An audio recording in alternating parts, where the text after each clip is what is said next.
Okay, fine guys, then let's start off. June batch and April batch, I think both the batches students have joined, but then why 28? I usually see 35 to 36 or 33 to 32, no? Can anyone drop a message? I think Arjun dropped a message, thanks for that. From June batch, someone dropped a message saying that I've started the class, and also, a minute. Yeah, someone has dropped a message, fine. So voice lower, don't worry, I'll increase the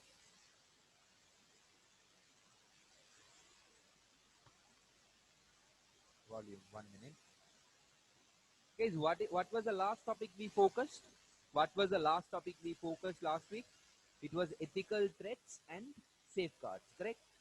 Ethical threats and safeguards. So today, guys, we will focus on completing the remaining areas related to that chapter, and if time permits, let's get on to the next chapter as well. That's the focus today. So today I'll be dragging the class, guys, without a break. Okay, so whatever Red Bull or coffee, whatever snacks you want, you can just take it close by. Tell your mommy to give it to you, so you can just follow the classes. Okay, so no break today. Let's continue. We'll start off now. We'll get into personal development and lifelong learning. Before getting into that, guys, I will give you all 2 to 3 minutes. 2 to 3 minutes. Quickly skim through.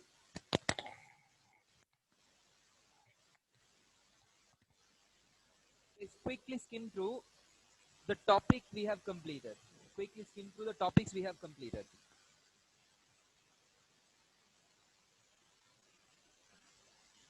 Quickly skim through the topics we have completed. Okay, once you are done, drop a message saying done. Ishan, the voice is clear for others, Ishan. Can you double check your gadget or net connection?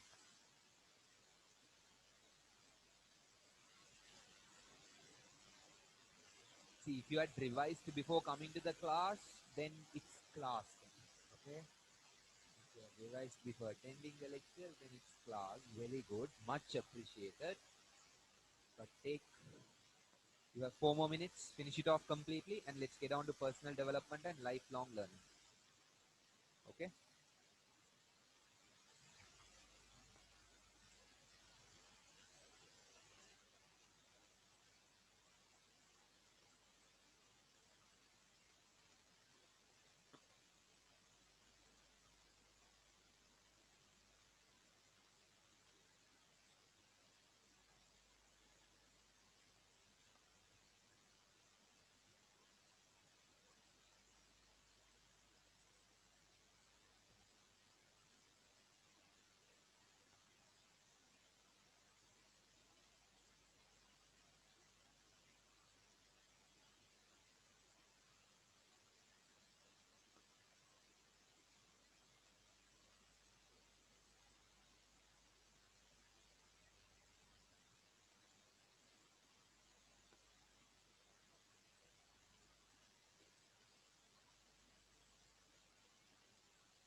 Guys, time up. Time up. Let's continue. Okay? Others fine with it? Amavi, Ashfaq, Charita. I got the message only from Arjun. Others okay? Charita, Divyani, Dulain, Haswin, Ishini, Kavindi, Kritikesh, Lahiru, Madhushi, Mihisal, Minduli, Nisha, the Underground Mafia, Upara, Pamit, Rahul. Okay, right? Yes, don't worry, I will increase the volume, guys.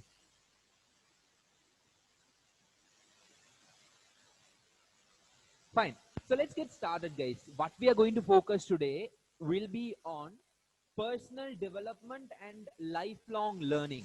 Okay, see, just focus on the audio, guys. The content I'll be displaying in terms of the video on and off. I might look at the screen just to see whether there are any concerns because you know about the gadget, right?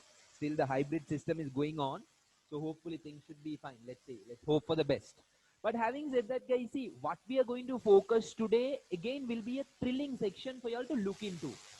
Something aligned with personal development, and personal development is something everyone should focus, everyone should look into because it's all about progress, it's all about journey, it's all about investment on yourself. For example, guys, if you compare yourself with the situation of 2015 to 2020, 2015, let's say Arjun versus 2020 Arjun. What's that improvement? What's that development? What's that progress? What's that achievement? Yeah, what's that consistency you have developed over time is what matters a lot and is what counts a lot. See, in terms of your age and even us guys, even for everyone, personal development is something which is very critical. But the sad part of is the fact that many people doesn't realize the benefit of personal development because they get that ego, they get that attitude. Fine, I have completed a degree, I have completed a professional qualification. I am working in a company. That's it, done and dusted. So I don't have to learn a lot. I don't have to look into research. I don't have to look into other sorts of latest documents, magazines. That's it. They are the most talented people living on earth. Guys, if you're having that kind of an attitude, please change it because that's not the ideal way for you to be successful. What is personal development, guys? See, it is something you need to prioritize on a day-to-day basis. The sad part of personal development, still I didn't get into deep content. I'm just giving you all the overview. The sad part of personal development is the fact that people are so busy living their day-to-day life, they don't have time to invest on themselves. Now maybe you don't feel it, guys, because you all are still schooling, you all are following the universities, professional qualification to whatnot. So you have something to look into, you have something to learn, you have some new area to focus, and you get the learning, which is good. That's also regarded as personal development, is because you are getting to know something which you're not aware of. But you know the sad part of it, guys, the moment you finish all your learnings, the people get that general assumption now it's all about making money, do whatever it is and make money. Investment on themselves, investment on their skills, capabilities, their attributes, their thinking pattern, their attitude, their confidence level is zero, guys. That turns out to be zero. If you look at the statistics report for the current era, for the current decade, it clearly indicates majority of the population, majority of the world's population is so busy living their day-to-day life, which results in them limiting their potential.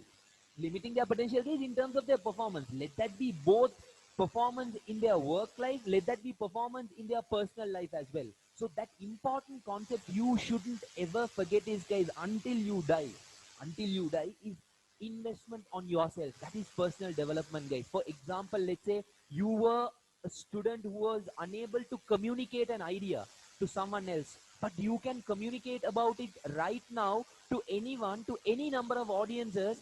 That shows class and that shows that you have developed. Yes. Another situation is, guys, let's say in terms of your presentation skills, you don't have that right mix of essence in order to present in a manner which results in impressing the audience. But right now you can do that. You have mastered the art. That is development, guys. That is development. In terms of language, you don't know a specific language. Let that be, guys, English, let that be Sinhala, let that be Tamil, let that be any other form of language. But there is a requirement for you to learn it. Right now, guys, in this situation, let's say if you are living in Sri Lanka and you want to run a business, Sinhala is something very important because that is considered to be the main language. So if you are to associate with clients and customers who are mastered or who knows that language alone, then it's an important requirement for you to be aware of that language, correct? So you starting from zero, you have no idea, but you learn that language and you get an idea, that is development, guys. That is again a personal development. Same thing applicable for this class. If there are students who are from Sinhala medium and Tamil medium, extremely talented with 3 A's, 9 A's, if language is your problem, fine, everyone has weakness. You need to ensure you as a person gets into the competency level of mastering that language. That will clearly indicate, guys, that you have developed over time, that you have improved yourself, you have invested on yourself. So personal development is like a never ending thing. It's like a relationship with you, investment on yourself, and you need to continuously look into areas where you can develop. So as a person, you have better competency wherever you go. Right now, guys, if we look at our education system also, education system is such that people are so fascinated about scoring marks and getting this first class degree, getting pass and getting this world number one, island number one. But apart from that, guys, in the trend, in line with the trend, to learn something in line with technology, in line with digital marketing, in line with analytics, in line with blockchain, in line with the digital era, the students does not have the competency. So that shows, guys, there is a gap. So you need to ensure you fulfill that gap. The moment you fulfill that gap, you have developed as a person. So personal development is very important for you guys, not just because Sima is about to recommend. What I am going to teach is, guys, in relation to what Sima is recommending, why it's important to, etc. But the general thought process you need to have until you die is the fact that you as a person, you need to add value to yourself. You need to add value to yourself. Simple scenarios like getting to know about MS Office package, being able to master that art, be proficient in that set of skills is also personal development. So everyone do have weakness. Be proud of your weakness. Don't fade away. Don't feel backward. Don't be shy about it. You need to be proud of your weakness and you need to improve that, guys. You need to show that you are going up in terms of your weakness, where your can't do is being converted to can do. So personal development is applicable on an individual basis, and what SIMA also recommends is that is a priority for SIMA students. Okay, now let me get into content, guys. Let me get into content. So in line with this personal development, what your content says is, see, y'all are in a journey to become SIMA professionals. Correct? Tick in the box. Let's say you get a degree as well. Whatever degree, whatever section it is. Tick in the box. Is that all? Your learning curve ends at this point, is it? I'm asking you guys a question. After completion, upon completion of SIMA and then degree, your learning curve ends. Is that how it should function? Yes or no? The answer is, guys, hell no. If you are in that kind of a mindset, trust me, in another 5 years' time, fast forward 5 years' time, you will see you're coming down. Your performance is coming down. So you need to see, guys, that doesn't stop. It should be a case where you adhere and your mantra is all about what? Continuing professional development requirements. Just because I have got the certificate, just because I have obtained a first class degree, doesn't mean that I'm the most talented, doesn't mean I'm the most qualified individual. Versus you need to be so firm on the fact that you're going to improve on yourself. You're going to invest on yourself. Look into different competencies that is required. Master that. Have a plan. Get the learning. So you will see, guys, after a long period of time, you 3 years back versus you now, then you will see the difference. You will see how well you have improved, how forward you are now. So that is development, guys, which will happen over a period of time. So those individual accumulation of different can't do's to can do's, it totals up, it accumulates, which results in what? Personal development. That's where you will feel proud of yourself. So in terms of SIMA professionals also, guys, do remember, just because you're done with qualification, just because you are done with the degree, doesn't mean you are the most qualified person, doesn't mean that you are the most suitable person and you will perform well. Yes, maybe the initial job, guys, you will be able to crack it. But for you to be successful throughout your career, guys, you need to ensure that you are adhering to what? This continuing professional development requirements. Even SIMA, guys, what do? They change the syllabus so that it benefits the members. See, I am not promoting SIMA, guys, but I am talking about the good things they do. Last year the syllabus changed. You know the main reason why syllabus changed, guys? SIMA syllabus in terms of operational level, management level and strategic level, where I love the syllabus to a whole next level, guys. The new syllabus. You know what they have done? They have done a research. They have gone around different countries. They have undertaken questionnaires, interviews with the corporate professionals. And they have asked this single question. The freshers who enter the corporate world, what is that skill they lack big time? The corporate professionals have clearly mentioned the fact that students are so traditional and not aligned with the latest digital era. The digital knowledge in terms of the improvement, in terms of the technological advancement that is happening in the world right now, it's zero. It is completely zero. Or certain students do have, but not impressive, not great, something okay kind of a level is the response that was given by majority of the individuals. So after that research, guys, what they did, every 5 years SIMA syllabus changes. They changed the syllabus where they have brought in hell a lot of digital components into your syllabus. You come to operational level, guys, there is E1 subject, and of course operational level case study, I'll be doing that subject. There also, guys, you will see lots of digital components, technological advancements, latest software solutions, latest technological aspects being embedded in. Because they themselves know this is something which is growing, and if students are not aware, it will limit their potential. It will limit their opportunities. It will limit their development process. So see, guys, SIMA being a professional body, they are fulfilling their responsibility. So responsibility towards others. So think about yourself, guys. You yourself as a person, how to what extent you need to get into to take care of yourself, to go through that learning curve, to develop yourself, is what I am trying to emphasize, is what I am trying to establish through these lectures, guys.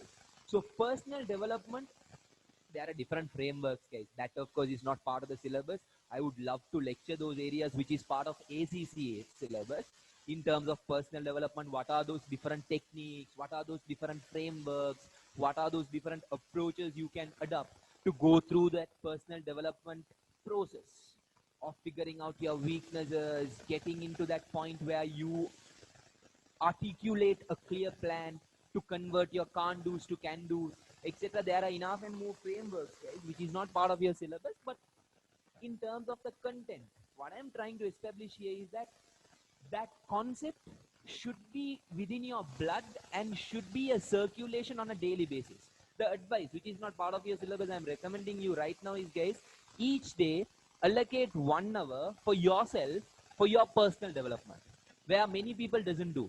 Just look at your siblings, look at parents. Even in my case, guys, they are so busy in terms of their day-to-day life. Allocate 1 hour each day, guys. 1 hour each day. Look into a subject matter and learn that. See, you can't learn a subject matter within 1 day. Split it. But that advice is, guys, each day invest 1 hour on yourself and look into those other skills. Even this class, the other classes, you might be learning something new. But apart from that, guys, what you don't get inside a classroom lecture, in a classroom lecture, guys, even right now, you all are staring at the monitor screen and you all are listening to it. Nothing great. You all are just taking in the content, just taking in the delivery. But apart from that, you are required, you are expected to know other skills, right? Master those skills. That is facing interviews, that's about crafting a vision for you, what's your purpose, your communication skills. talking with people, addressing people, writing reports. There are hell a lot of areas for you all to focus, guys. So you mastering these sections, accumulations of all these will result in what?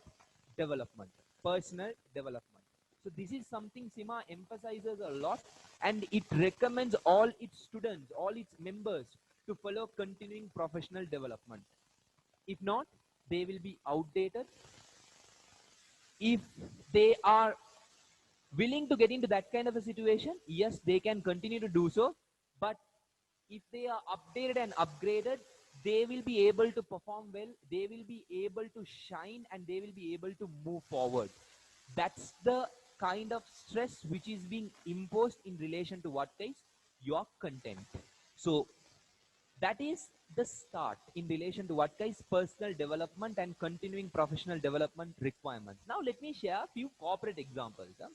Let me share a few corporate examples. I'm not going to mention the name, guys, but I'm just going to make reference. These are real people. What I got to know in terms of, let's say, guys, drawing out stories from my university time to date. By conversing with different people, I realized the fact that through the conversation with certain people at the age of 55, 56, yes, they have performed really well 20 years back, 15 years back. But right now, guys, it's clear cut in terms of their knowledge, in terms of their competency. It's not great because it is not in line with what?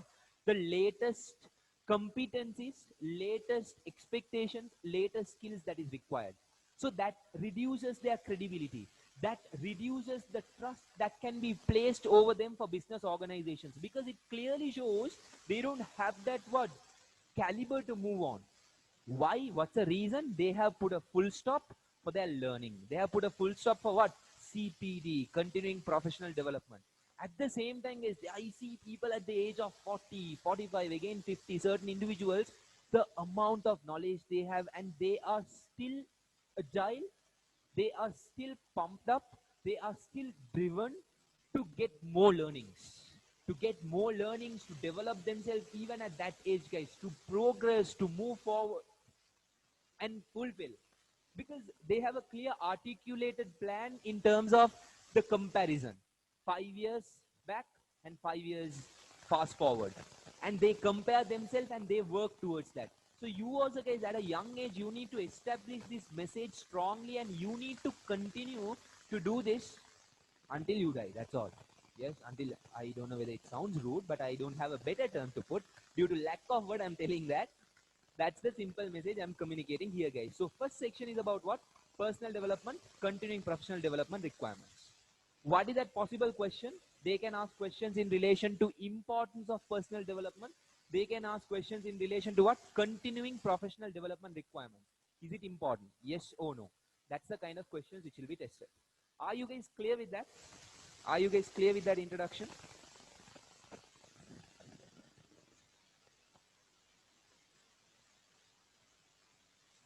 Yes?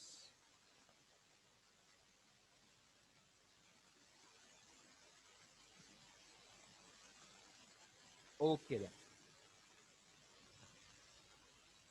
Fine. Guys, start writing. Start writing. Start writing. Okay. Every professional person, every professional person, every professional person, every professional person, every professional person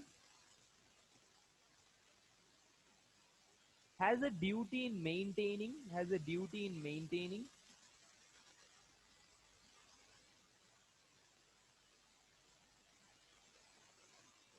has a duty in maintaining their role, their role. Page number 30, page number 30. Personal development and lifelong learning. Personal development and lifelong learning. Page number 30.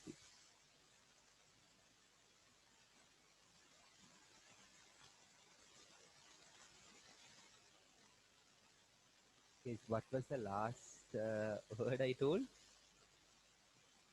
I got distracted. What was the last word I told? Role of acting, role of acting, role of acting. in the right manner, in the right manner, in the right manner,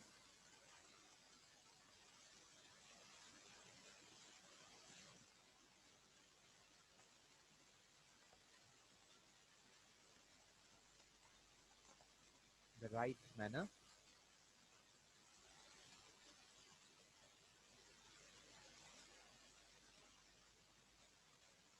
by keeping themselves up to date, by keeping themselves up to date, by keeping themselves up to date,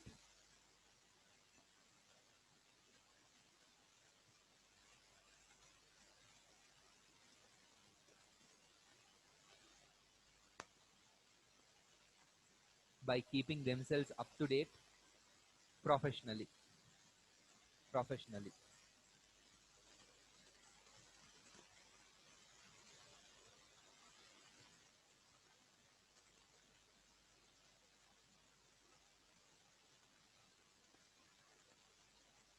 Full stop, continue. It is essential, it is essential,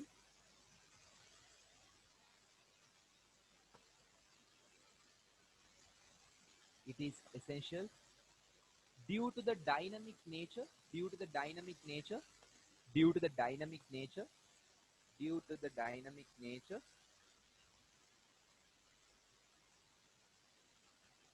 due to the dynamic nature, dynamic nature of the corporate world, of the corporate world, of the corporate world,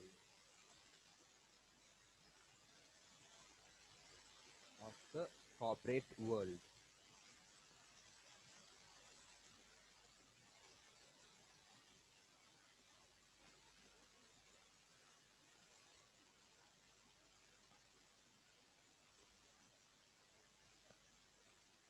Full stop, continue writing. Failure to keep oneself, failure to keep oneself,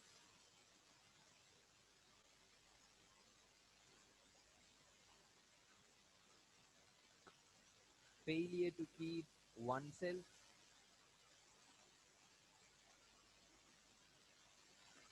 oneself aware of developments, aware of developments, aware of developments,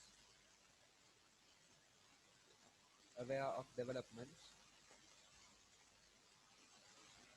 aware of developments, may fundamentally undermine, may fundamentally undermine, may fundamentally undermine, may fundamentally undermine, may fundamentally undermine, undermine basic professional competence, undermine basic professional competence, basic professional competence,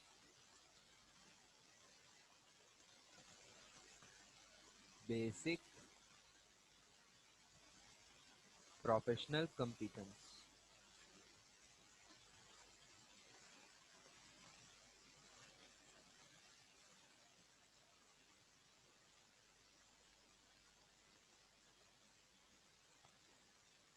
Okay, continue writing. Next paragraph, guys.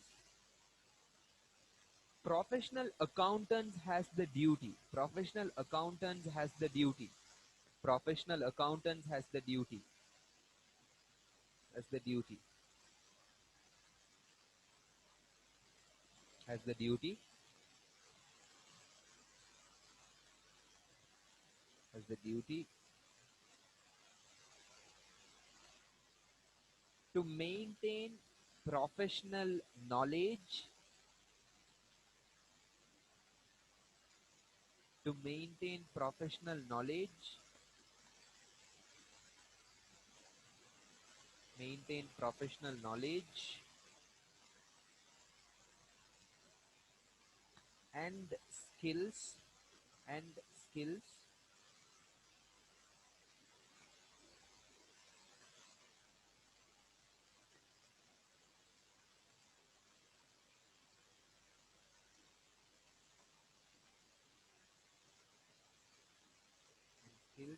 at the level required to, at the level required to, at the level required to,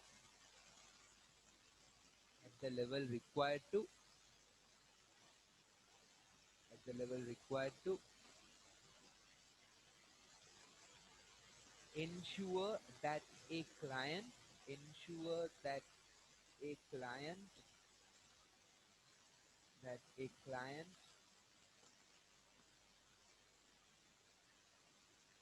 or employer, or employer, or employer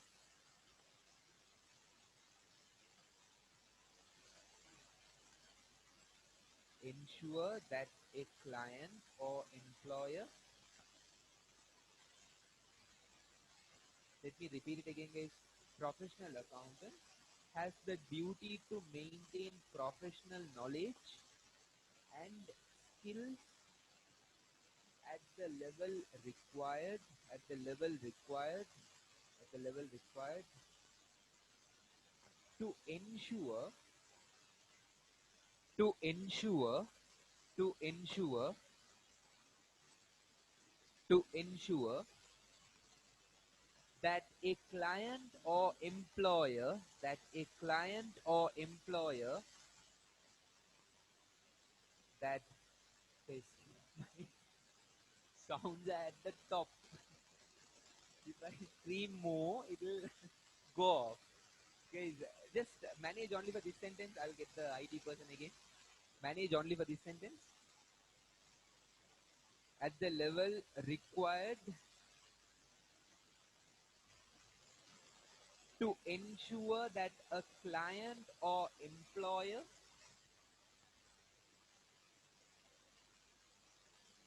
to ensure that a client or employer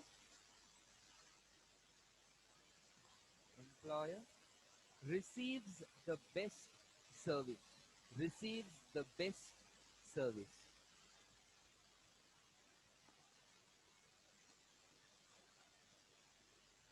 receives the best service, receives the best service,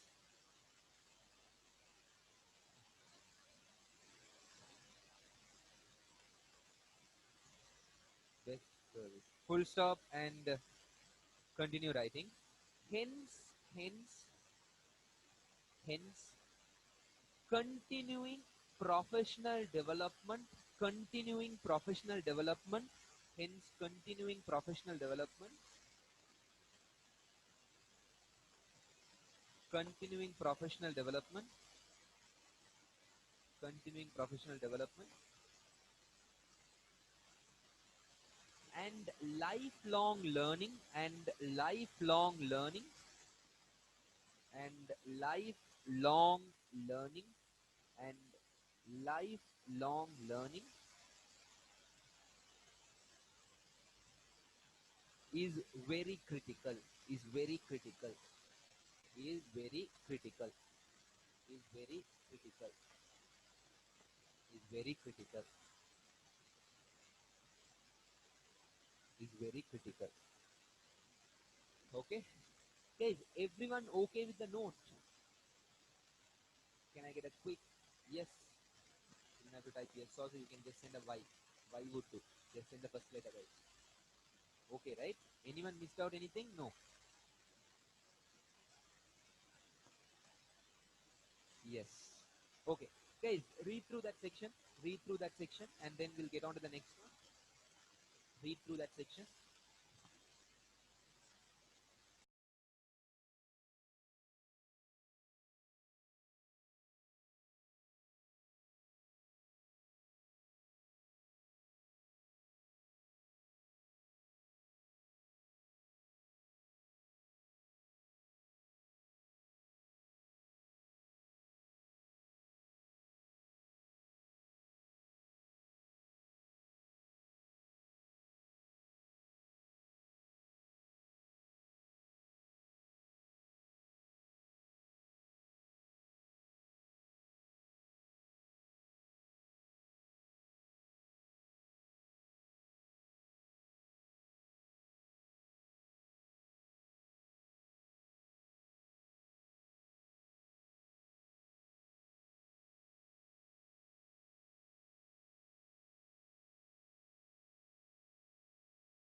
Hi guys, can I get a confirmation on the sounds? Is it clear?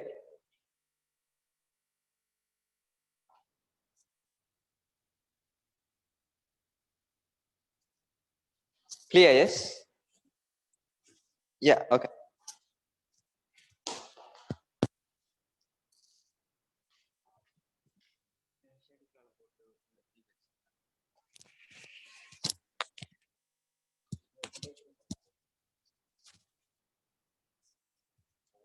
நீங்க ஜம்பியனா பரவாயில்லைன்னு ஓட்டுட்டாரு.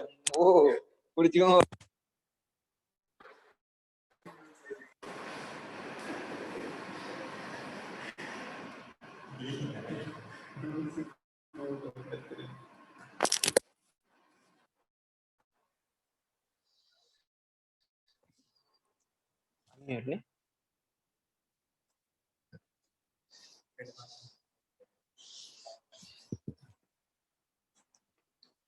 Musician, my bro.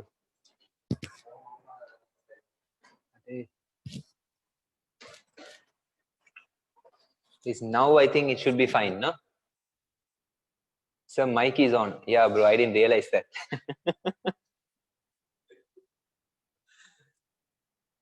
Sounds okay, right? Yes, it's okay, fine. It's really clear.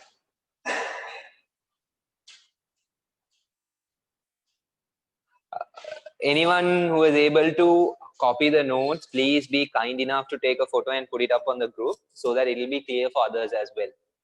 Okay, someone maybe if you can take a photo and put it up on the group. Hey Ishan, only for you the sound system problem is coming up.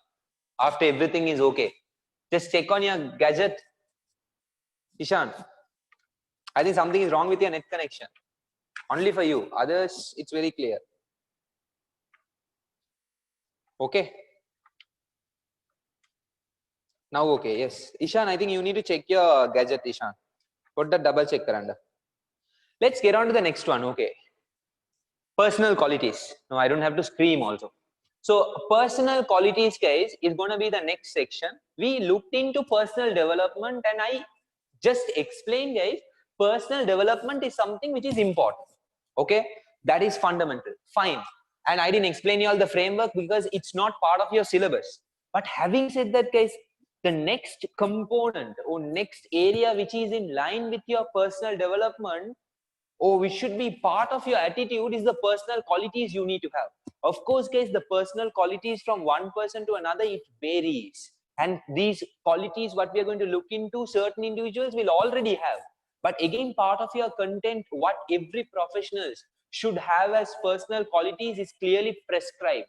Clearly prescribed one by one, guys. We are going to look into each component, each quality. First one is, guys, reliability. What is reliability? Can you guys give the answer? What is reliability according to you? Please type the answer. What is reliability according to you?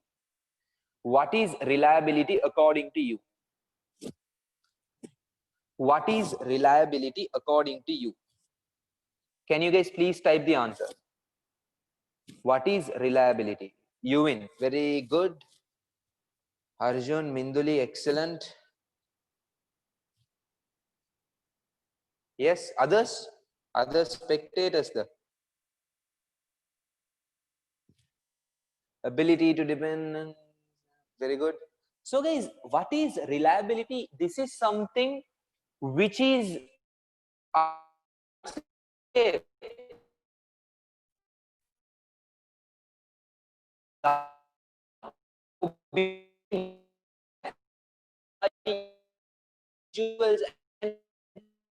that's why people are having trust issues. Okay, you don't trust people easily. Okay, see, when I'm talking about issues, I'm not saying that they're having trust issues. I'm talking on a general note. If you come to the corporate world, it's very hard to place the trust on others because they will say something, but in terms of the delivery, the other way around, guys. It's not the exact picture. It's some shit is there. No? Again, the video is like again. Okay, so just listen to the audio, guys. In terms of the corporate world, guys, you will understand as you start working, people are not reliable. Why they are not reliable is, guys, for example, you might go and meet a supplier. Your supplier might say, okay, fine, I will deliver the goods by, let's say today is Sunday, so he will deliver the goods by Tuesday. Is what is the promise he is making? Tuesday by 1 p.m. he will deliver the goods. But Tuesday when you call and when you check whether he delivers the goods, he will say, whether did I tell that date, did I give that deadline to deliver the goods? So see, guys, next time when you place the order, you will have to double check, you will have that trust issue, you will have that doubt over the supplier. Will you be willing to transact with him? No. So there he is not being professional, guys. What I'm trying to emphasize here is, guys, short and sweet. Whenever you get into corporate world, your communication should be very clear. Your communication should either be black or white. Your communication should be crisp and sharp, where you build your trust. You are reliable. If you promise something, if you are about to give something, if you are about to deliver something, you need to ensure you as a person, you are doing that in the right manner, guys, not for the sake of doing it. See, if you are just doing that activity just to tick the box, then again, that's not being reliable because you are not fulfilling in the right manner. What is reliability, guys? As promised, you deliver as per the expectation. As per the expectation. For example, your boss might say, fine, I need certain information. I want you to do a research, or do you know all these information? So you being in that position, he is asking you, placing the trust. So you as a person, you need to ensure you create and maintain that image throughout your corporate career. That is some special effort, guys, special credits where many people doesn't have in the world of degree holders and graduates and professional qualification holders. That reliability is something where many people lack. So you as a person, you need to ensure that others can place the trust on you. It's so hard, guys, but if you be yourself and if you stick to your fundamental values and principles, it's going to be an easy deal for you to crack the deal, to get the job done, and ensure that you are reliable to others and others can place the trust on you. So to get the trust of others, guys, doesn't mean that you fulfill all other wishes. You keep your word. That's it. One sentence, you keep your word. You fulfill your word. Whatever is promised, you deliver in the right manner. That is reliability. Next one, guys, responsibility. I'm not going to talk a lot on that responsibility. Let's focus on timeliness. The third one. What is timeliness? What is timeliness? I will relate to this class itself. Do you remember the first activity I gave you? First activity, or maybe the second or third activity, where I asked you all to do at home after class. I finished the class early and I asked you all to send a document within 6 o'clock. And almost all the students sent it, and there were few students who were unable to send, but they still excused. I'm talking about the entire class, nothing bad, everyone sent it, and there were few students who were unable to send it, and maybe there will be few criminals also who wouldn't have sent one or two, but many I received it. So that is timeliness, guys. Within 6 o'clock I'll send it. Okay, they sent it. So same way, guys, in terms of your homework, let's say you promise your teacher, you give a word to your teacher, telling the fact that, oh, let's take it the other way. Your miss is giving you a homework, asking you to finish it by tomorrow, and you complete it and go. That is timeliness, guys. We are not good at doing homework, but that is a simple example. Same way, guys, when you get into corporate world, it's not a case where you will be given entire lifetime to focus on one work and delay the work, versus there'll be deadlines given, guys. All your work is based on deadlines, and you need to be a professional of meeting the deadlines, guys. If you have the habit of not meeting deadlines, that is again lack of competency. Do remember that, guys. The people who are working would know about it. You need to ensure you as a person, you meet the deadlines that is given by your boss, that is given by your higher official. So timeliness is about, guys, you not delaying the task and responsibility that is given, and you are delivering it on time within the deadline, meeting the deadline targets. That is timeliness, another personal quality you need to maintain in whatever you do. Okay, meeting deadlines. Yes, I think Lahiru. Yes, Lahiru right now is multitasking. That's a classic example, guys. He's multitasking, he's working and also listening to the audio of lectures. He's trying his level best to multitask. but I know his majority of the focus will be on work, basically to complete the work and give it within the time specified. That's how strict they are, guys, in terms of corporate world. Is it something bad? No. That is something good, guys, because it helps us in a way where an irresponsible person will turn out to be responsible. A person without discipline will turn out to be a disciplined professional. That's the benefits corporate, that's the benefit of companies, or even, guys, in terms of the startup companies that will provide you. So timeliness is about what? Meeting the deadlines and not delaying the task. Clear with that, people? Reliability and timeliness, are you guys clear with that? Reliability and timeliness, are you guys clear with that? Yes. Okay.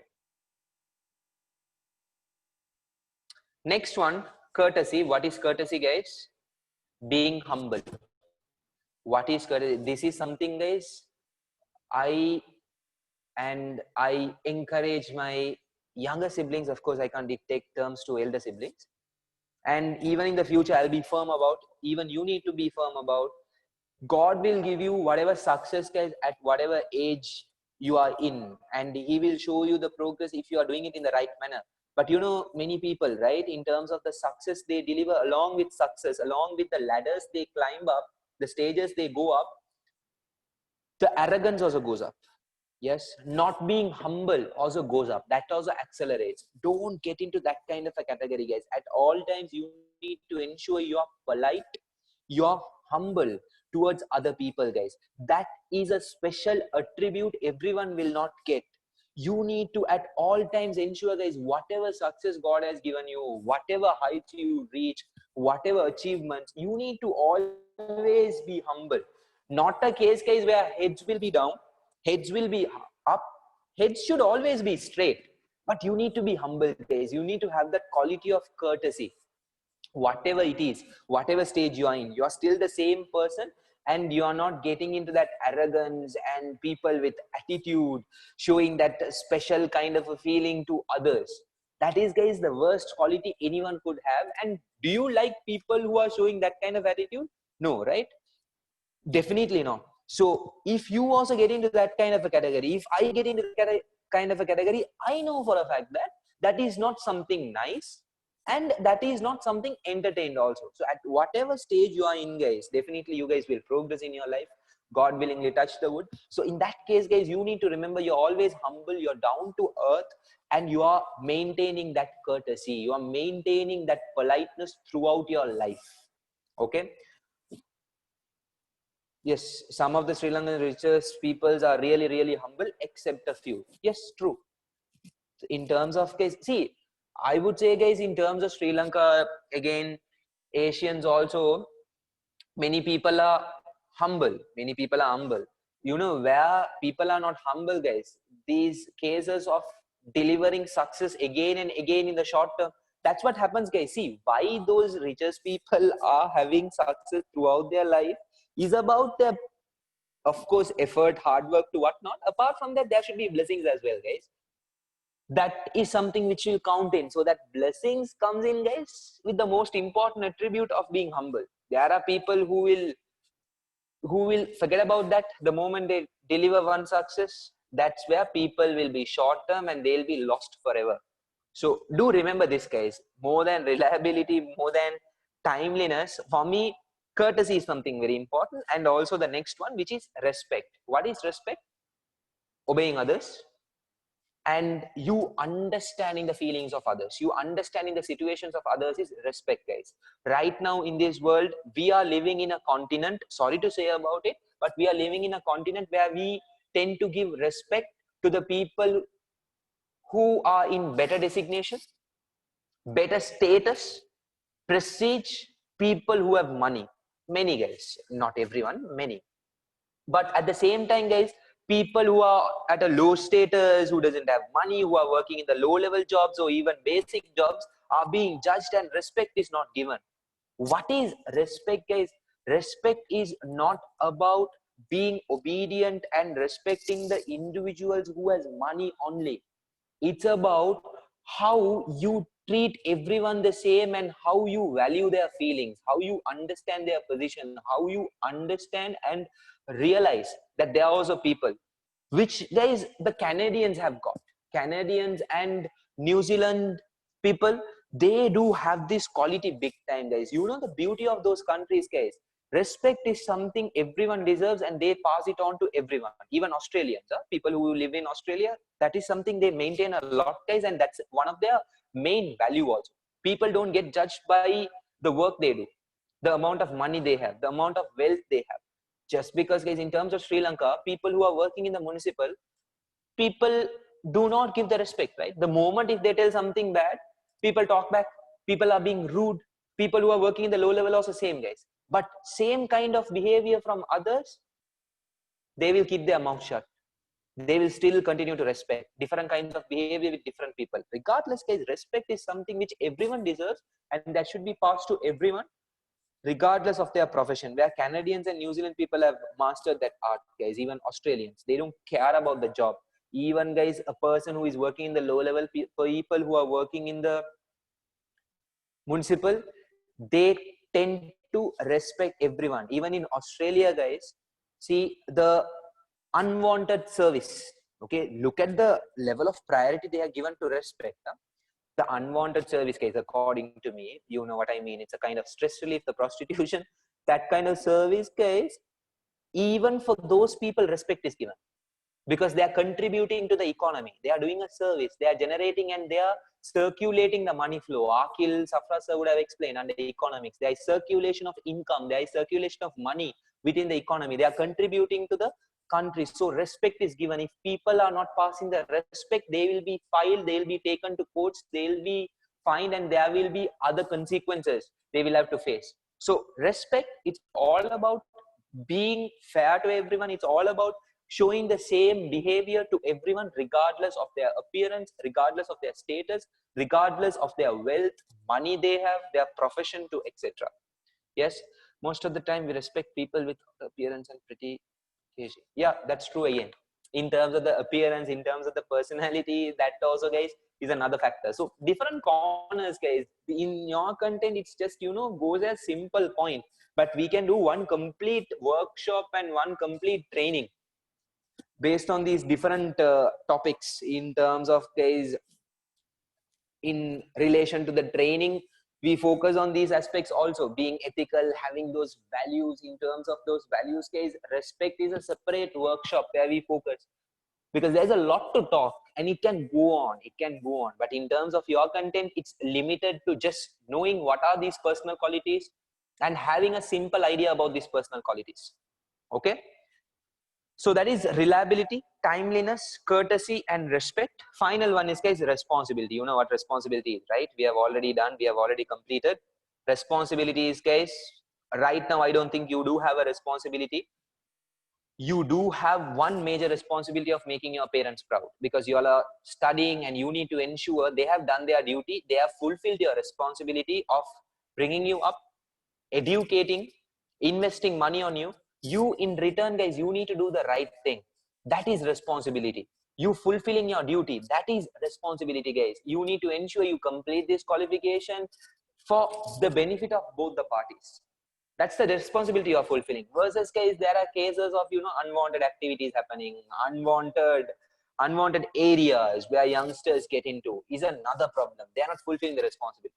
So the simple responsibility, whatever is provided to us, we need to do it in the right manner at this stage, guys. As you grow up, you will get more responsibilities, guys, because of course one day in life you will definitely get married.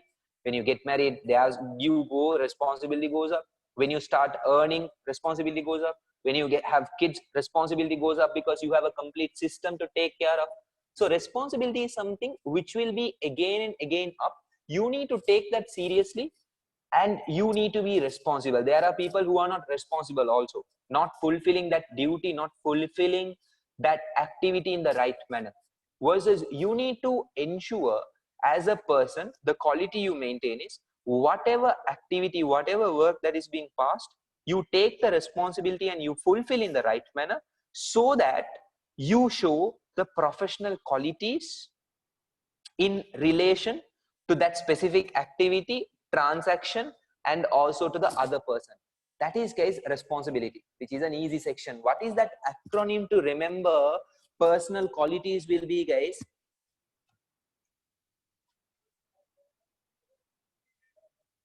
CTR to the power 3. CTR to the power 3. C is for courtesy, T is for timeliness, R to the power 3. Max genius is there, right? I'm weak in max, guys. You know R to the power 3, right? There'll be 3 R's. So that is reliability, responsibility, and respect. Are you guys clear with this section, guys? Are you guys okay with this section?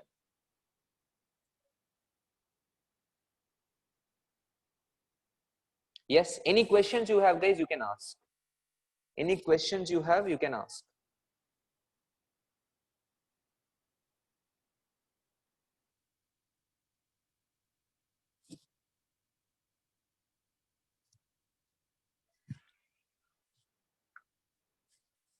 Any question you have, you can ask. Clear with this section? This one page completely clear, right? Okay, great, fine. Then as usual, let's get on to writing the notes. Okay.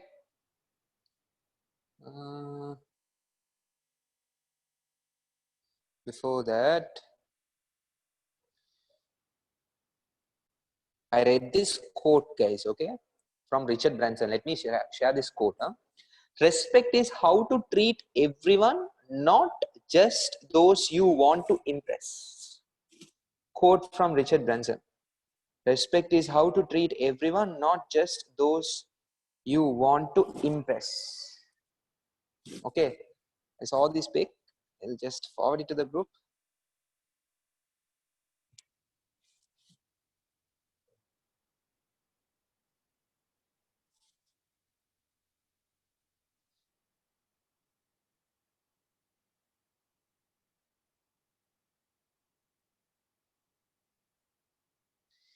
Yeah, fine. Yes, guys, start writing, please. Reliability, write down, below reliability. This is the concept of being able to.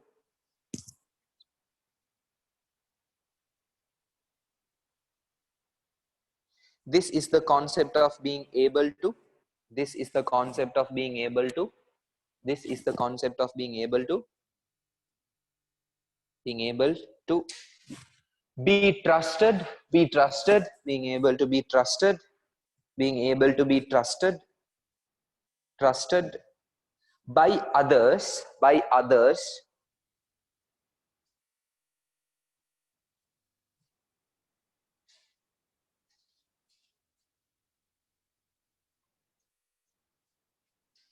trusted by others, and to be dependable, and to be dependable, and to be dependable, and to be dependable,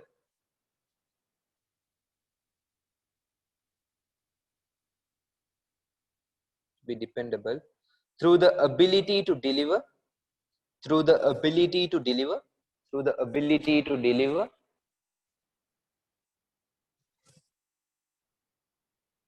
through the ability to deliver,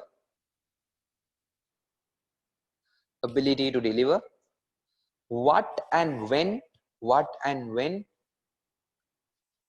what and when, what and when, what and when, what and when.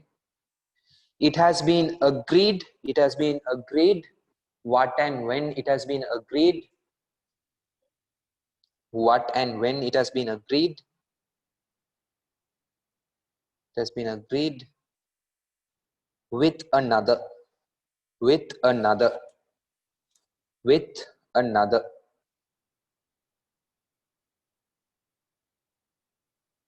Responsibility, write down, responsibility, write down, responsibility, write down. Concept of being accountable, concept of being accountable, concept of being accountable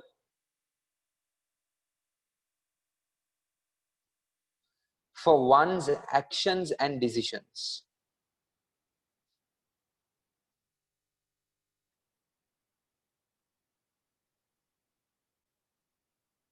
for one's actions and decisions.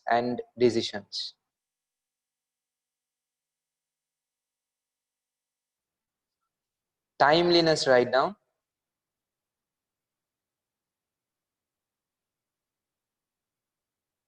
Timeliness, write down. Concept of delivering in a timely manner. Concept of delivering in a timely manner. Concept of delivering in a timely manner.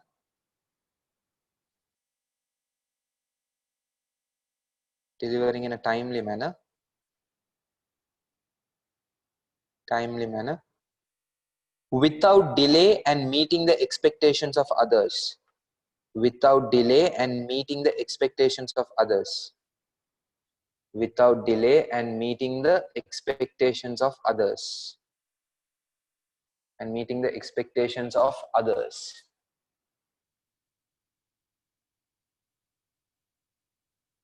Meeting the expectations of others.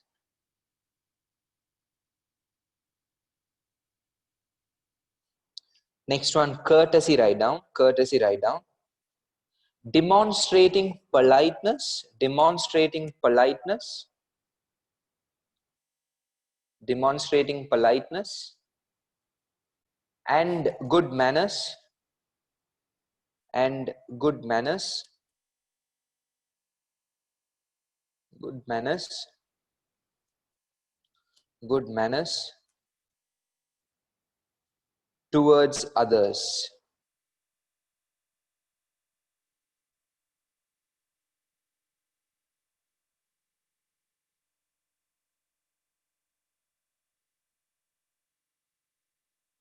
Towards others. Towards others. Respect, write down. Respect, write down. Respect, write down.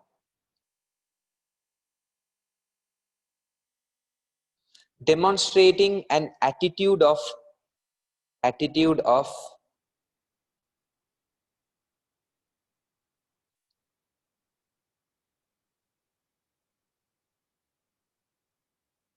attitude of admiring others, admiring others, admiring others,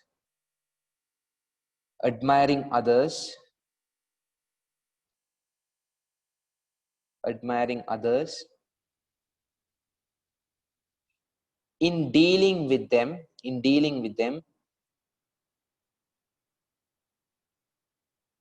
in dealing with them, in dealing with them,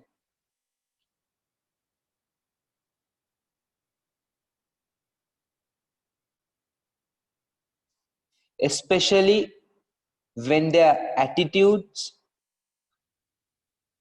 especially when their attitudes, especially where their attitudes, sorry, especially where their attitudes,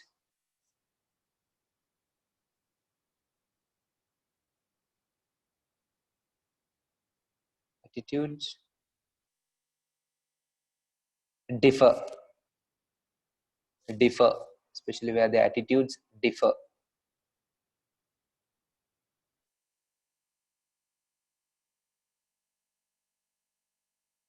Full stop, continue writing.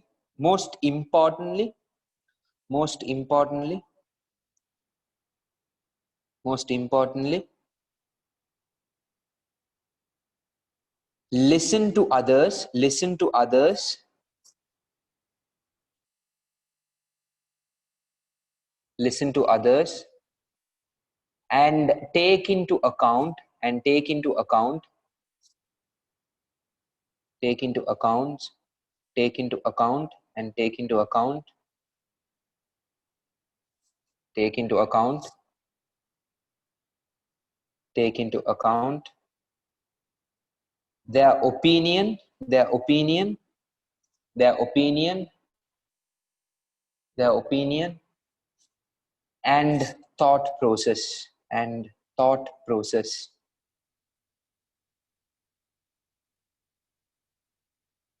and thought process, and thought process.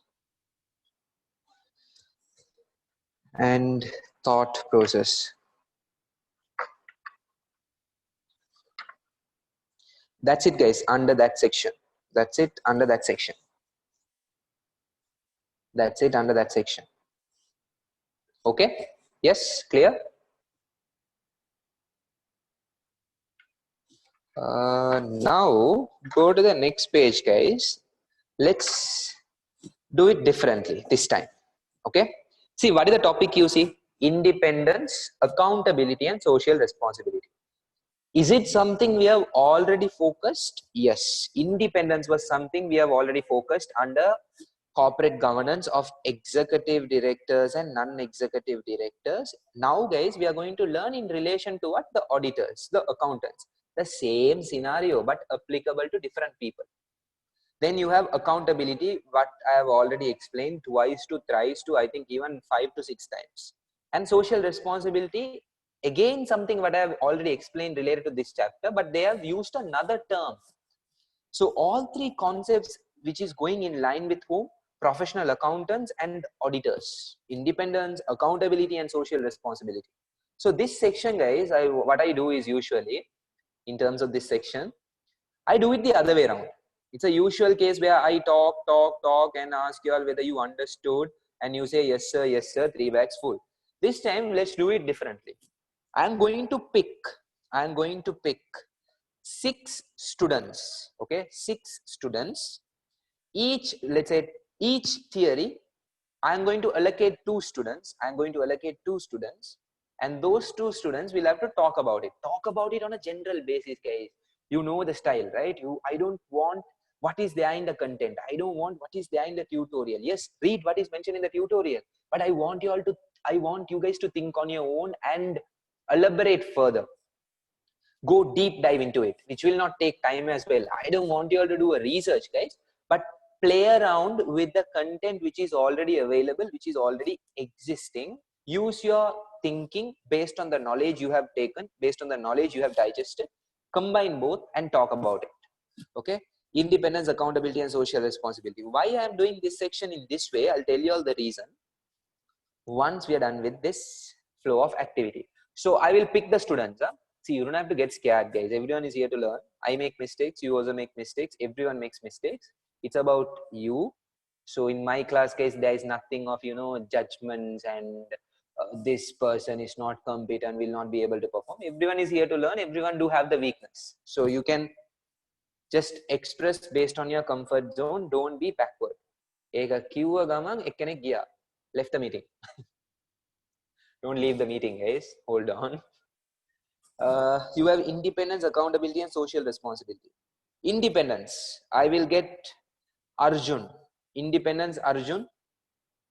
Accountability, Minduli. Social responsibility, Rahul. Social responsibility, Rahul. The second person for each concept. Second. Arjun, Minduli, and Rahul. Okay, right? I'm going to unmute you all. You all will have to talk after that. I'm going to be a student after that. The moment you start talking. Okay? Can I get a quick okay message? Arjun, Rahul, and Minduli. Minduli says okay. Arjun and Rahul. Arjun will have to do independence. Rahul will have to do social responsibility. Minduli, accountability. Okay? Mr. Rahul. Where is Rahul? Rahul left the meeting, no, right? Rahul Rodrigo. Where are you, brother? Okay? Arjun, okay, ne? Arjun, take independence. You can do. Okay. Rahul, you're silent. Can I get a quick reply? Okay, great. Super. Next is, let me take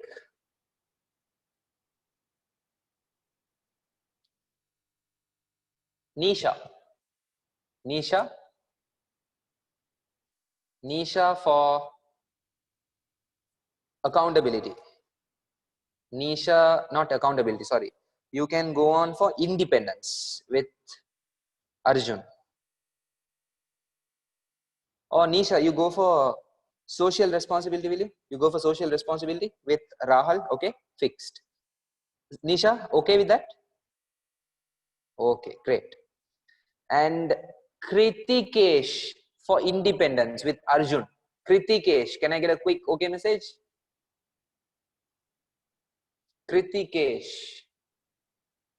Mr. Kritikesh. Okay, great.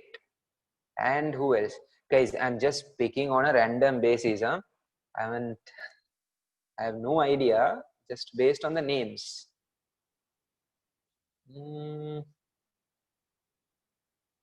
So boys, there are 3 boys. Kritikesh, 4 boys, 2 girls. So one more girl. Who is the girl? Nisha or Mindili, you want to nominate anyone? Now don't nominate to embarrass them. They can talk about it.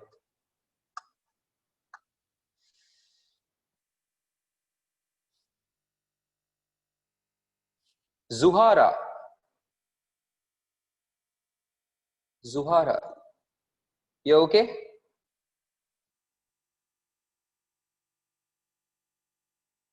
To take accountability with Minduli. Zuhara.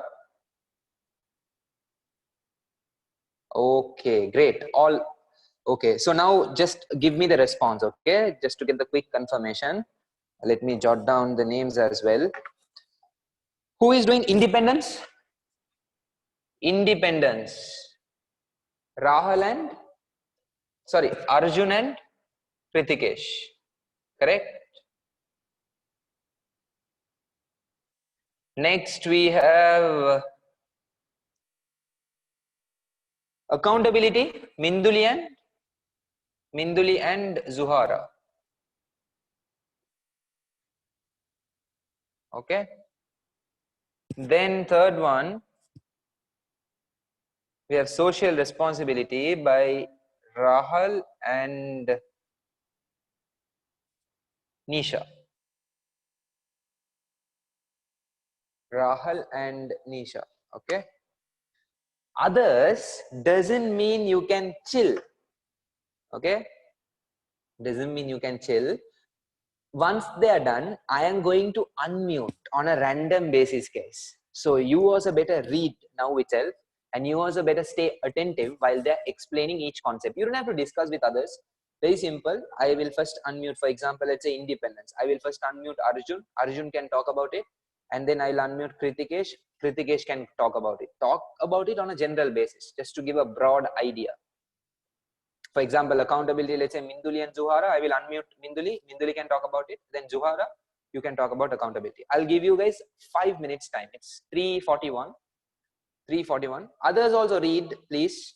Others also, please read the complete page. Others, please read the complete page. These people can read only that specific concept. Others, please read the complete page. Others, please read the complete page. Yes, Nisha. You guys can hear me, right?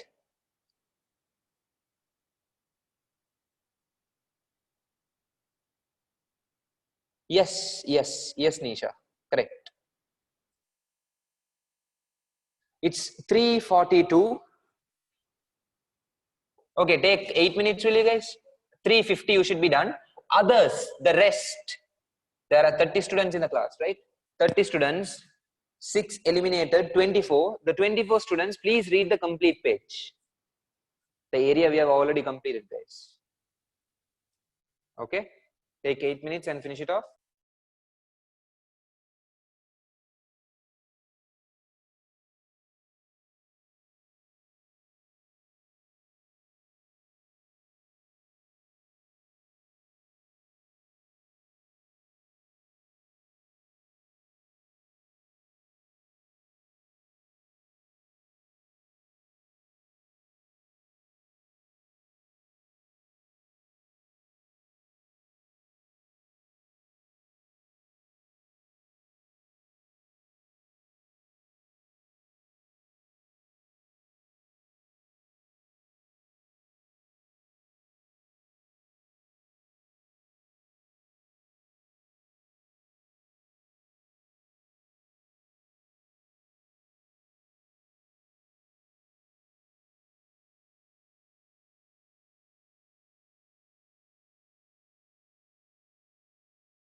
Guys, shall we look into it?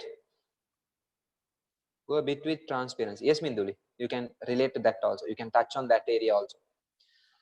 Shall we? Mr. Arjun and Kritikesh on independence. Shall we get into it? Yes?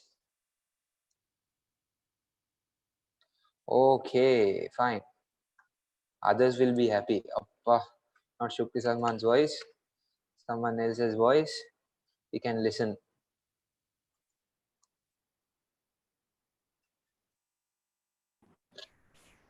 Hello? Hi, sir. Hi, Arjun. Others can hear Arjun, right? Yes, yes, Arjun. Can you start? So, yeah, so basically, independence in a nutshell is basically doing something without being influenced by somebody else. So, for example, if for example, let's take you, for example, you're Okay, teaching, you're teaching okay, law.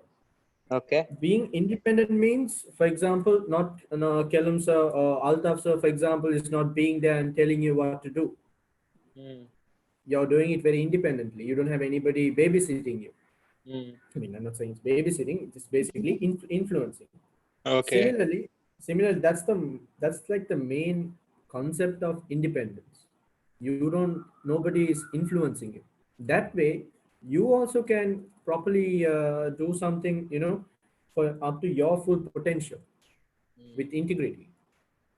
Okay. So that's the similar concept when it comes to business accounting or in businesses as well. We have already spoken about how non-executive directors need to be independent because Mm. their whole purpose of a company hiring them is basically to overlook the directors, Mm. basically to make sure the directors don't make any mistakes, or, Mm. like Yeah. do any scandals. So if the NEDs or non-executive directors, if they are influenced by directors, they won't overlook their problems. They'll only they'll only work with them. So that's one aspect of independence where we have already discussed. And the next one, when it comes to accountants' independence, it's important that an accountant also stays independent and is not influenced by anybody else because he handles one of the main aspects to what makes a business, Mm. which is financial statements. For example, if Okay. he's, let's say, a panel of accountants are handling the financial statements of a business, that's what the shareholders depend on. That's what the general public depend on. That's what the investors depends on. That's what the government depends on. So he has a key role in a business.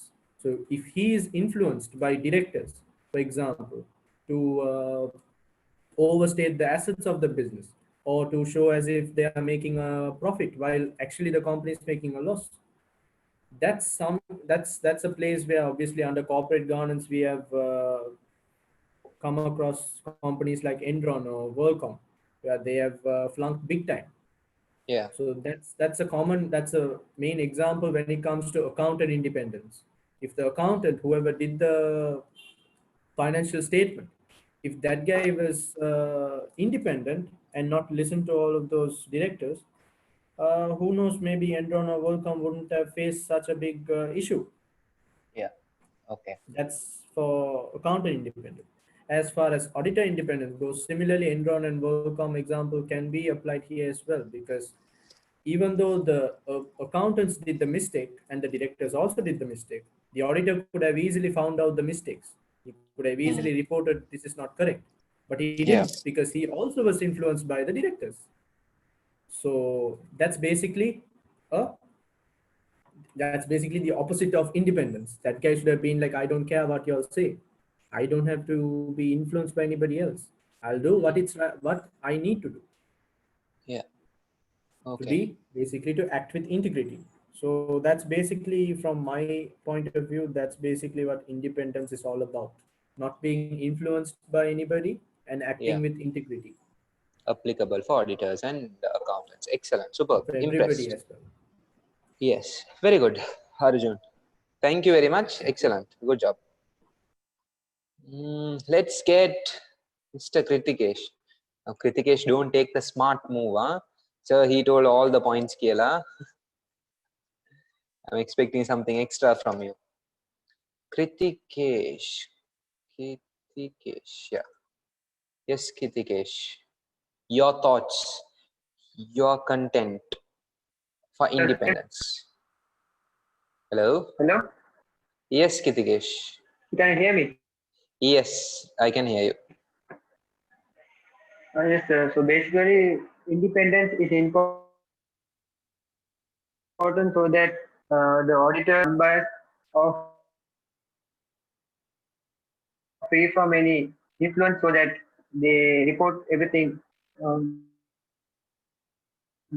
legal manner. So, Okay. hello, can you hear? Yeah, yeah. Go on, go on. I can hear you. Hello. Hello. I can hear you, Kritikesh. Go on.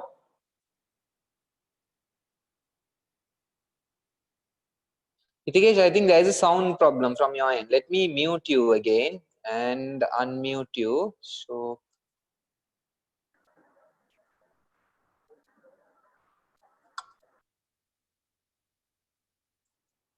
yeah, So can just you hear me? now, okay. Now talk again. Yeah.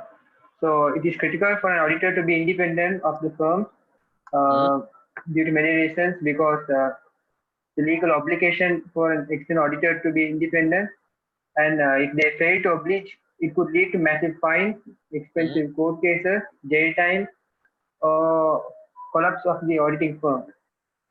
And Okay. similarly, the accountant also should be independent and should not report the financial statements based on any other influence, and it should be totally unbiased so that when people can overlook into the accounts of the company, they can rely on the statement of the accountant.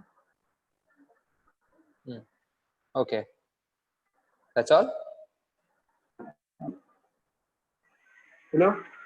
Is that all, Hitesh? Or you have more? Ah, yes, sir, that's all. That's all. Okay. Thank you. Thank you very much. Good, both of y'all, Arjun and Kitikesh. So, see, guys, as they mentioned, independence is something we have already looked into. Here, it is applicable to whom? Accountants and auditors in relation to your content. But even in terms of an individual based scenario, guys, even me, even you guys, you need to be independent at a point of time and you shouldn't be dependent upon others, which will give you the freedom to act based on your own preference, based on your own actions, and you need to showcase that quality again. So independence in relation to companies, guys, accountants and auditors, as Arjun and Kritikesh mentioned, it's very important for them to not have any kind of dependency over others. For example, if directors can influence them, if the managers can manipulate them, if the directors can convince them, that means he lacks what? Independence. For example, the director might come and say, dude, look, you need to do this. I will give you 500,000. I will give you 700,000. Oh, he tells out statements which results in a process of the other person getting influenced, the other person getting manipulated. That can lead to a situation of accountant, auditor acting based on the interest of whom? The director. Acting based on the interest of whom? The other managers. Versus, guys, accountants and auditors should be independent so that they can fulfill the role in the right manner. See, classic example was in relation to me. That gives a better understanding than anything else, guys. I should be able to lecture, I should be able to deliver the lesson based on my preference, based on my thought process, not being influenced, not being manipulated. That's the core idea here. So this is something which is applicable to what? Accountants and auditors. This is where you will be learning a new term, which is professional skepticism. What is professional skepticism?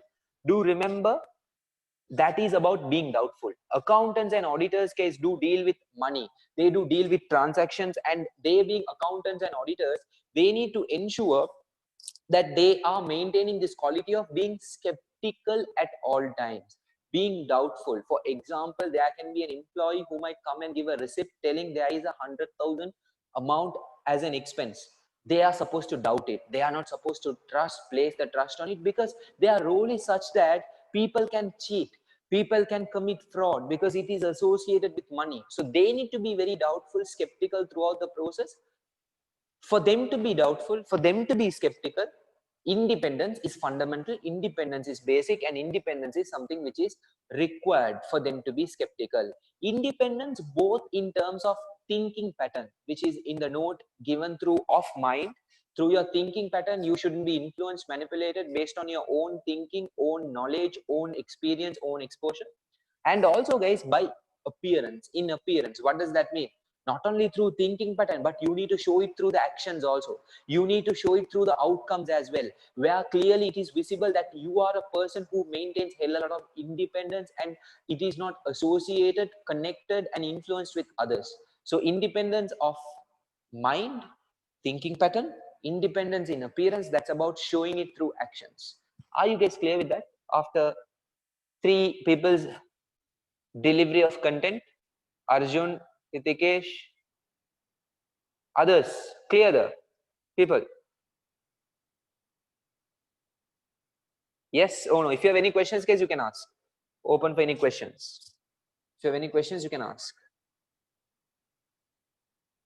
Clear. Okay, let's read. Independence. It is in the public interest that it is necessary for the members of assurance engagement. Guys, members of assurance engagement, it's more like auditors, okay? Members of assurance engagement, more like auditors. If you want closer to that, you can write down auditors. Engagement teams to be independent of the clients. Auditors should maintain an attitude of professional skepticism. Highlight that sentence. Highlight that sentence. Professional skepticism, closer to that, write down being doubtful. Being doubtful. Closer to professional skepticism, write down being doubtful. Being doubtful. Being doubtful. Two key attributes to independence are: of mind is required that the professional accountant has a state of mind that permits a conclusion to be expressed without being affected by influences that would compromise their professional judgment. In appearance, it is of paramount importance that the exercise of professional judgment not only be just, but manifestly and undoubtedly be seen to do so. Okay, so of mind and in appearance, both independence. That's the first one. Let's get on to accountability. Accountability will start off with Minduli.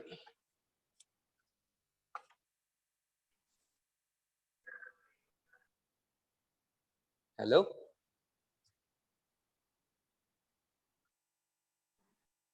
Sir? Minduli. Hi, Yes, sir. Minduli. Uh, Hi, so, Minduli. Hi, sir. Start off with accountability. Okay. So when it comes to accountability, if we say in random terms, like the terms which we use usually in our day-to-day basis, it's sort of like being answerable for an action. Like, so like the one last time when he was explaining, like you take your brother to the beach and then you find out that you lost your brother, Yeah. and when you go home, you're supposed to be telling your mother like what actually happened. You're answerable for what to his disappearance. And then so if it comes to the corporate side, it's like you should be able to explain the other managers, directors in the organization why you took a specific decision or an action.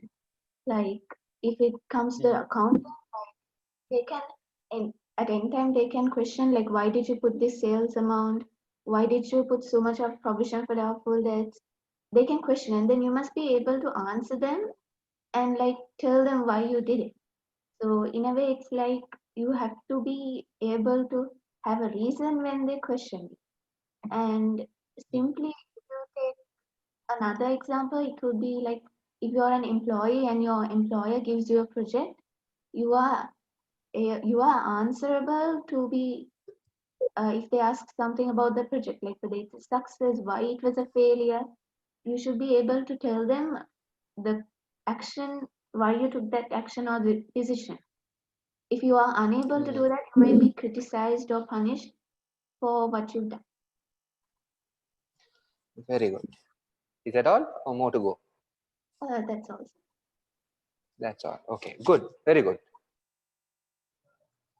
Next one, Zuhara. Zuhara also continue. Very good, Minduli. Zuhara.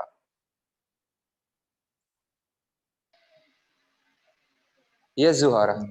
Hi, sir. Hi, Zuhara. Yes, continue.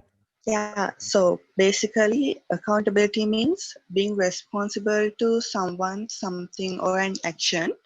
Like, we should be answerable to every action we take, like every Okay. action or decision.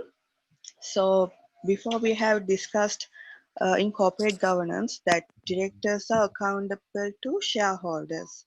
So, they have to explain every decisions they take.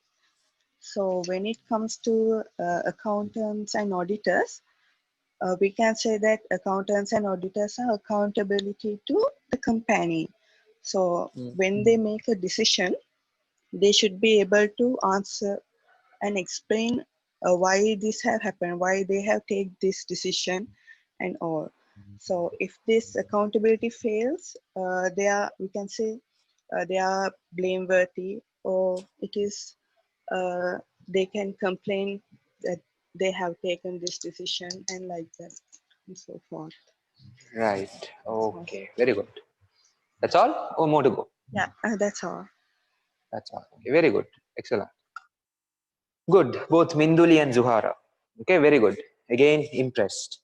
Same like independence. So accountability, I see, I think they are given enough and more explanation in terms of accountants. Accountability is something which is applicable again to everyone. Independence, I told again to everyone. Accountability is also applicable to each and every individual that is associated, because each and every individual has something to fulfill, has some sort of a responsibility. So here in relation to accountability, that we are going to connect it to accountants and professionals. They do have a responsibility to serve. So those responsibilities, when they take up, they are liable to answer, they are liable to respond. Look at the connection and examples that was taken by both Minduli and Zuhara. They were telling about the fact that they should be answerable, they should be able to communicate, they should be able to explain and be liable for their actions. In relation to guys finance professionals, you will understand again, when you get into that management level, you will have to explain the freaking figures that is present in the financial statement in relation to, let's say, even the management accounting of costing. You will have to give a lot of assumptions, and that's where the beauty of that designation, that role comes out. So whatever stage you are in, whatever work, you will be given a responsibility. You need to ensure that you are taking that responsibility seriously, where you take in accountability into that element and be in the right state of mind to answer, to be liable for whatever actions you are undertaking to fulfill the responsibility. So accountability is something which is applicable for any profession. In relation to your content, you need to link it to whom? The accountants. Okay, let's read through that section, guys. The concept of accountability is that of professional accountant being responsible to someone and for something or an action, and being able to explain those actions. Highlight those sentence. Sorry, highlight that sentence. Sorry, highlight that sentence. It is an important aspect of the profession and of leadership in the wider business environment. It is acknowledged that the professional accountant CIMA as a chartered institute is accountable to the public in performing a public interest duty. Look at the example they have linked it, guys, into CIMA. That accountability is monitored by the FRC. We'll be looking into these bodies later. Don't think about it right now. In the United Kingdom, through the Conduct Committee and the Accounting Council. Accountability is also to every client and employer for whom the professional accountant is providing services. If that accountability fails, then the client or employer can seek redress through complaint or disciplinary procedures. If you are not fulfilling the responsibility, guys, obviously you will get the return, right? You will get the return in terms of, let's say, pay cuts, let's say taking you to the courts, consequences and etc. That's what they're talking about. Doesn't really matter. Let's move forward. Next one, social responsibility. Social responsibility. Let me unmute Mr. Rahul.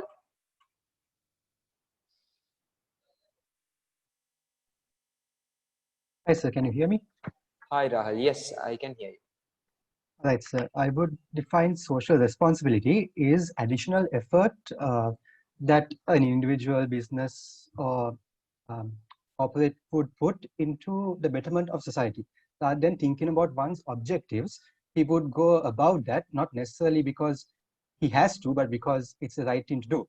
So an example for personal, I mean ourselves, would probably be if, let's say, your best friend, you found out your best friend's a murderer, and then you don't need to tell anyone about it, but you have a responsibility to tell the police that best friend's a murderer and help society. Same way it can be applied into corporate setting. Let's say a finance clerk identifies that some sort of fraud is going on in a business. That person would not need to tell their boss because that it's happening, but thinking about the shareholders and that it's not in the shareholders' best interest, they would have most likely have to tell the shareholders because it betterments that part of society. Okay. Very good. That's pretty much about it? Yes, sir. Yeah, super, great. Next is Nisha.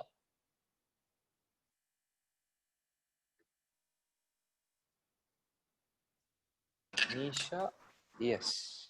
Hi, sir. Hi, Nisha. Yes, carry on, Nisha. Yeah. So, sir, as stated in your tweet, you said that the professional accountant has a wider role in fulfilling their public duty, which is to be aware of their social or corporate responsibility, right? So, this corporate social responsibility is basically the outward manifestation of an ethical policy. In other words, it's when a company is operating in ways in which they enhance society and the environment instead of contributing negatively towards them. So, also, since accountants mainly deal with money, money is also a great motivator of human behavior, right? Which is why financial reports must contain truthful and unbiased information. Because by doing so, these truthful, unbiased, and accurate reports can be used by people in various sectors of society to form decisions that will guide their actions or behavior. And typically, this responsibility is in relation to stakeholders such as shareholders, employees, customers, suppliers, and the wider community, including to whom they even pay taxes to and to whom they even have relationships with as a part of society.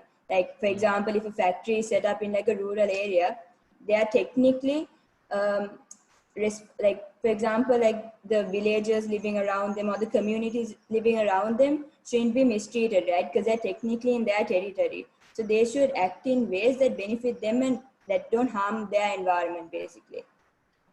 Okay. And in general also when working in a company, an accountant is bound by both ethics and professional standards to like disclose confidential information, right, to anyone, to not disclose confidential information to anyone, because this confidential information may be related to financial reports or even new and upcoming projects, etc. And basically, the major element of an accountant's contribution is that they have the ability to provide a mechanism for holding corporations accountable for what they do, right?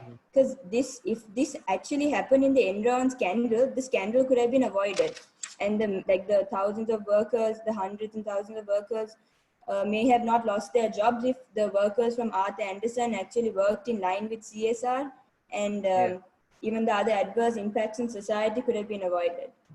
So that's basically why accountants should work in line with social responsibility.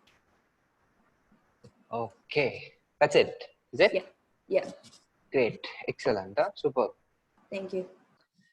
Welcome. Excellent. Impressed. Very good, guys. Very good. And also the last two, Rahul, to Kritikesh, to Arjun, to Minduli, to Zuhara, Nisha, everyone. Superb. Huh? Nisha, impressed. Good explanation. It was very comprehensive. So in relation to social responsibility, let me finish that. The explanation that was given by both of them is itself is sufficient, guys. In terms of the role, in terms of the responsibility, they need to fulfill in the right manner. They need to take that extra step. So accountants do play a critical role. as Nisha highlighted, it's the fact that the work that is undertaken by them is being dependent, is being used by different parties, and those parties are going to make use of those information to make further decisions. If they make decisions based on those figures and those figures are not accurate, not right, and there is some errors, then there is some sort of fraud, intentional mistakes that has been taken, that has been considered and being taken into the financial statement, in that case, guys, the other parties will get affected. So they need to be responsible, they need to act with care. That's where social responsibility comes in handy, where the accountants at all times should act based on public interest. So this is a line which goes in concept of public interest, guys. That's why I told you, I've already explained this, but they are pitching it in a different term. Regardless of the manager, director trying to manipulate, trying to influence, or trying to give you instruction, asking you to change the figures, asking you to change the amount, you need to be socially responsible, you need to act with integrity, you need to act with values, you need to maintain your personal qualities, and do remember that you are supposed to act in a responsible way to the society and all the associated parties to fulfill your job, fulfill your duty in the right manner. If you proceed with the instruction given by a manager and director to change the figures and reveal the figures, the other parties will get affected. So you need to consider the wider perspective, not be selfish, not be self-centered. That is, guys, in line with social responsibility. Okay, rather than this explanation, guys, the last two gave a better explanation for social responsibility, right? Rather than my explanation. I think those example itself makes great sense. Excellent, everyone. Really impressed. Your caliber is next level. I'm being very frank, guys. This class, first time, being very frank, first time I came across this kind of a class of this level of caliber. Maintain it. Be humble, maintain it. Just that I couldn't meet you all in the physical class. That's the small guilt feeling. Hopefully one day, right? In the future, maybe. Fine, let's read social responsibility, guys. Let's read social responsibility and get on to the next subtopic. Social responsibility, the professional accountant has a wider role in fulfilling their public duty, which is to be aware of social responsibilities. This is the role within the community, be it defined as their profession, their firm or place of work, or home is located, or howsoever the individual cares to define community. The individual has a social responsibility to behave with integrity, courtesy, respect, and with due care. Highlight the last sentence. Highlight the last sentence. Highlight the last sentence. Highlight the last sentence. Okay?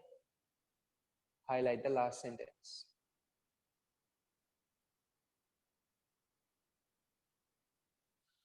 Guys, okay, clear with that area, that section. Independence, accountability, and social responsibility, clear with that area, everyone? Yes or no? Yes? Thanks for the 6 students.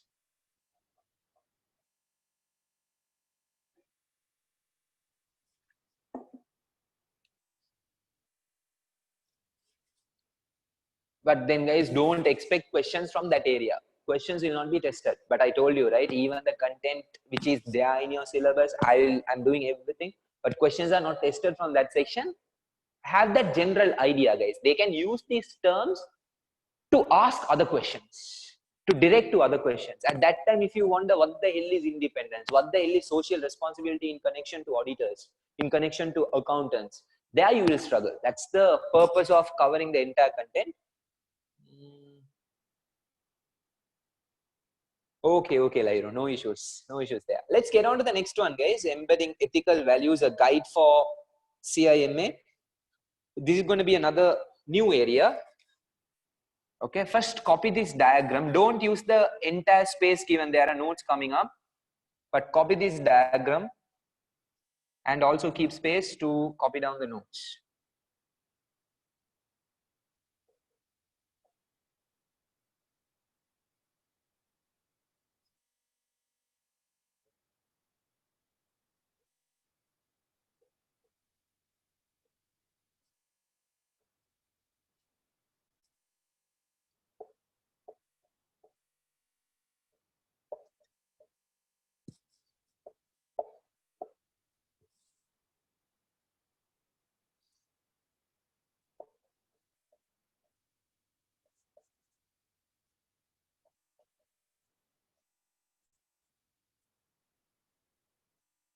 Copy this diagram, guys. Once you are done copying, drop a message saying done. Copy this diagram. Once you are done copying, drop a message saying done.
Yes, let's get on to this one, which is, guys, a guidance document. First, let me explain.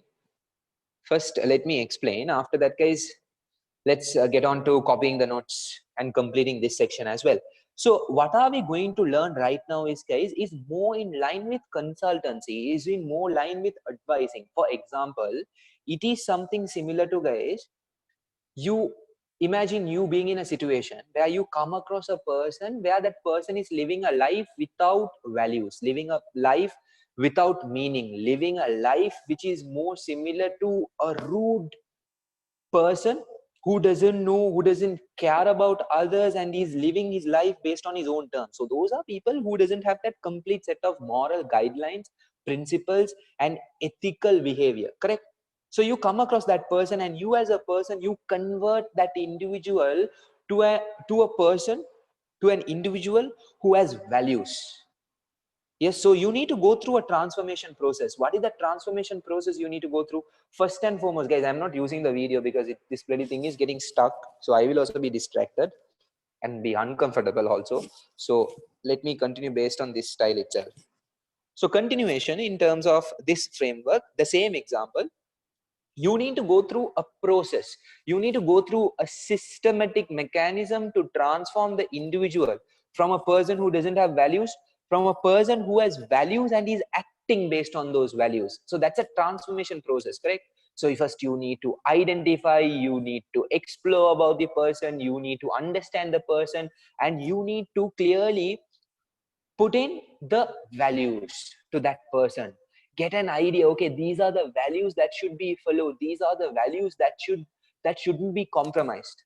Then the person is given guidance on following the values, because he knows the values that he is supposed to follow, and he is following the values and he's showing it through the behavior. So that's a transformation. Same way, guys, this model of embedding ethical values, a guide for SIMA has released a document to help companies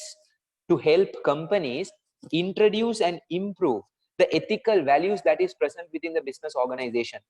In relation to companies, guys, even I told the importance of ethics to companies, right? So companies should take this as a serious concept, and they need to follow ethical approach. So SIMA has released a document. That document states the step-by-step process for companies to implement values within the company, follow the values, and show it through the action.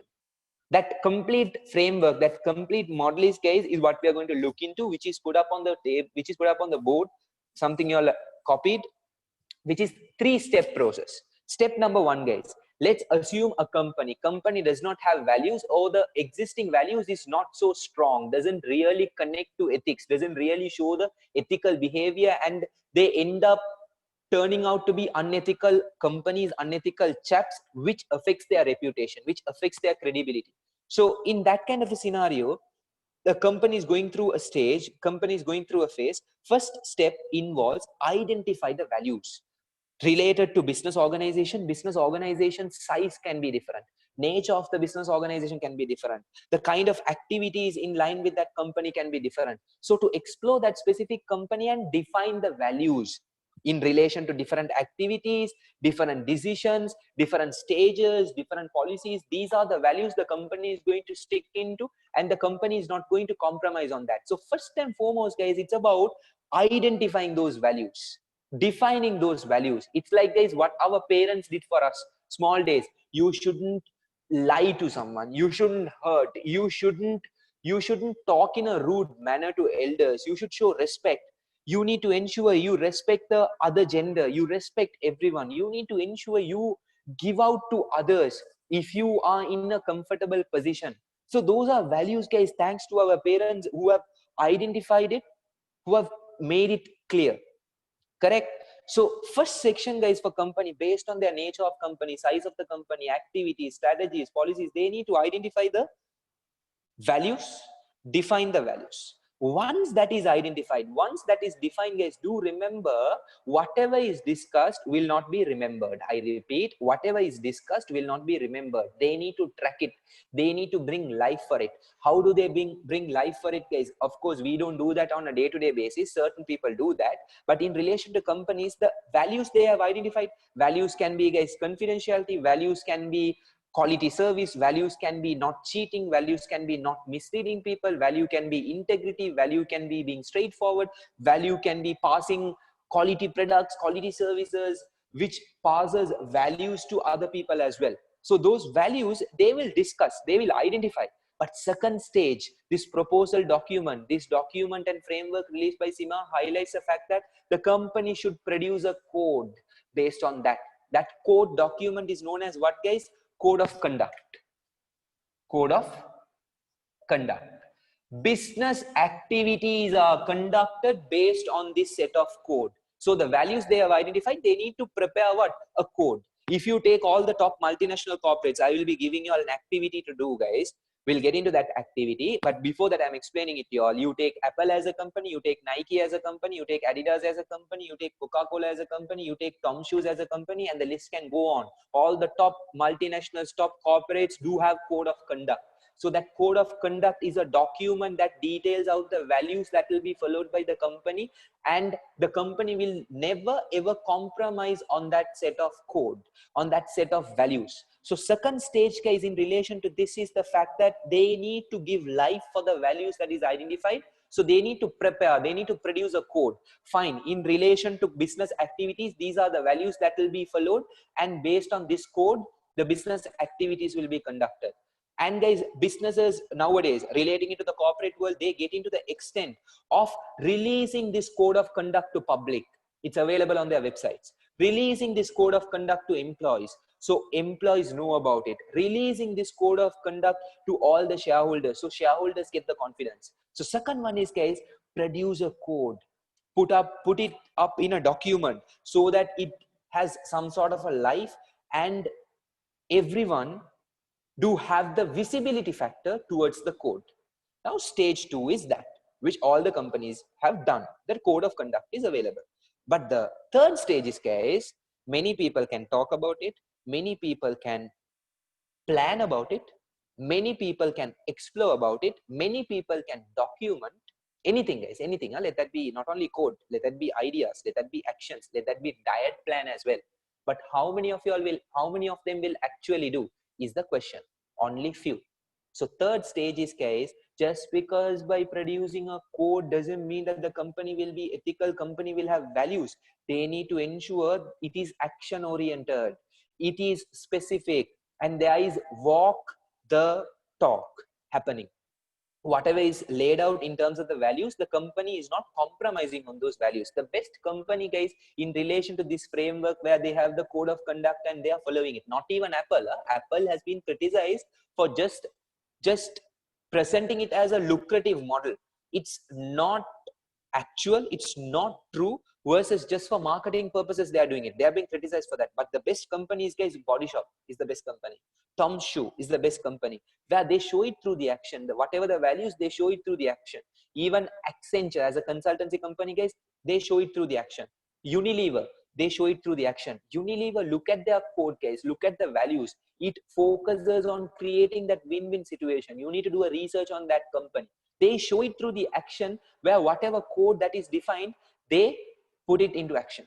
They practice it on a day-to-day basis. They walk the talk. So this is the 3-step process to implement standard values within the company, which is helpful for companies without values, which is helpful for companies with weak values. First, they need to identify, explore, brainstorm, and define the values. Once that is done, based on the values identified, they need to produce and prepare a document, produce a code, which is known as code of conduct. Once that is done, code of conduct is available everywhere, pasted on the notice board, put up on the website, put up on different areas of the office premises. Everyone should know, they follow it. That's where, guys, the top leaders will have to set an example. They need to show it through the action. They need to set up disciplinary procedures, committees, all those jazz comes in. But regardless, guys, be very clear in terms of what? The 3-step process to implement what? Strong ethical values within the business organization. In Apple factories, they put nets outside to catch the people who try to commit suicide due to harsh working conditions. I think the factory company is called, if I'm not mistaken, yes. There was that kind of a scenario. That was long time back. Their code of conduct was criticized mainly because of the way they started treating the employees. Employees were going through hell lot of pressure. Employees were going through way more stress that is beyond their limit. That's the time where their code of conduct to policies and everything was criticized on a public forum, but still companies still being successful, right? It's in the top company for the year 2020. It is regarded as the innovative company in terms of revenue, again topping the list. People do purchase that.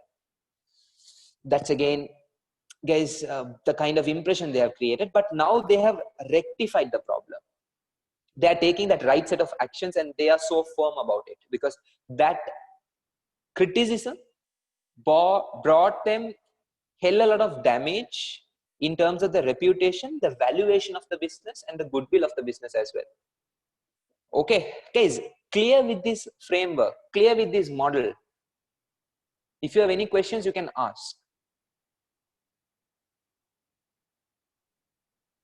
If you are clear, you can drop a message with the letter C. If you have any questions, you can ask the question. If you have any questions, guys, please ask the question.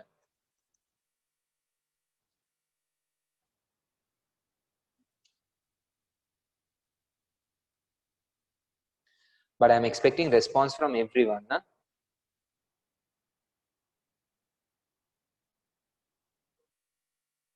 Clear? If you have any questions, you can ask. I'll wait for 1 minute.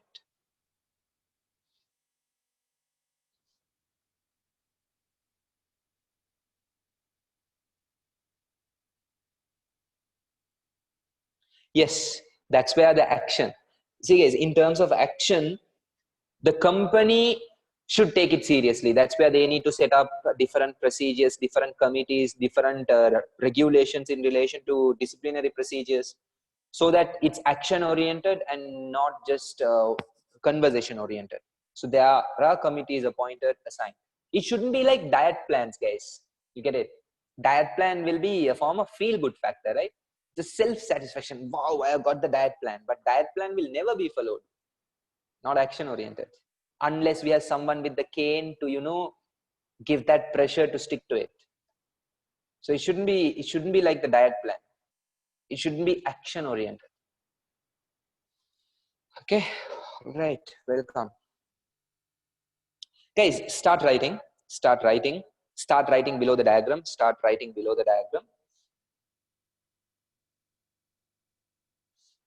Institute of Business Ethics, Institute of Business Ethics, Institute of Business Ethics,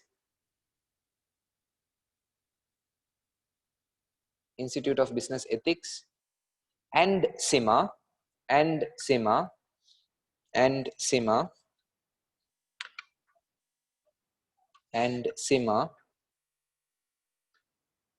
have jointly produced, have jointly produced a jointly produced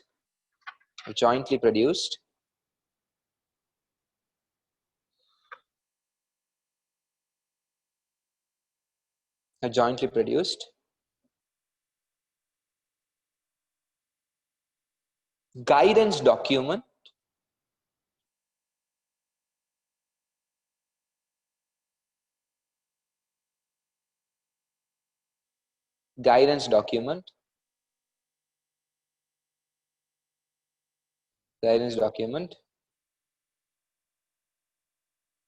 with the purpose of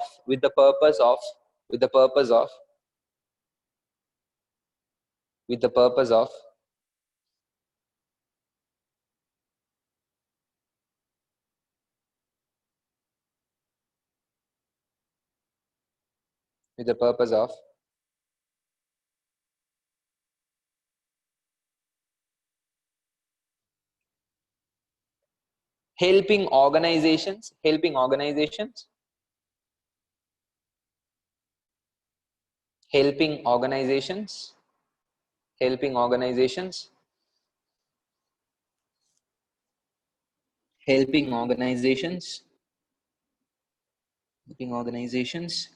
to implement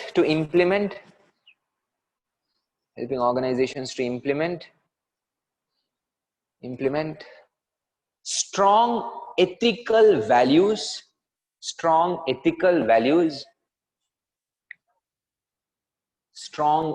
values within the company,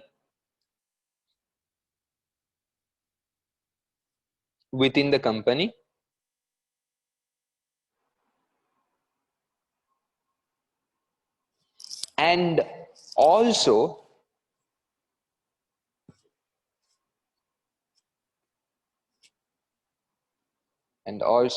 help the organizations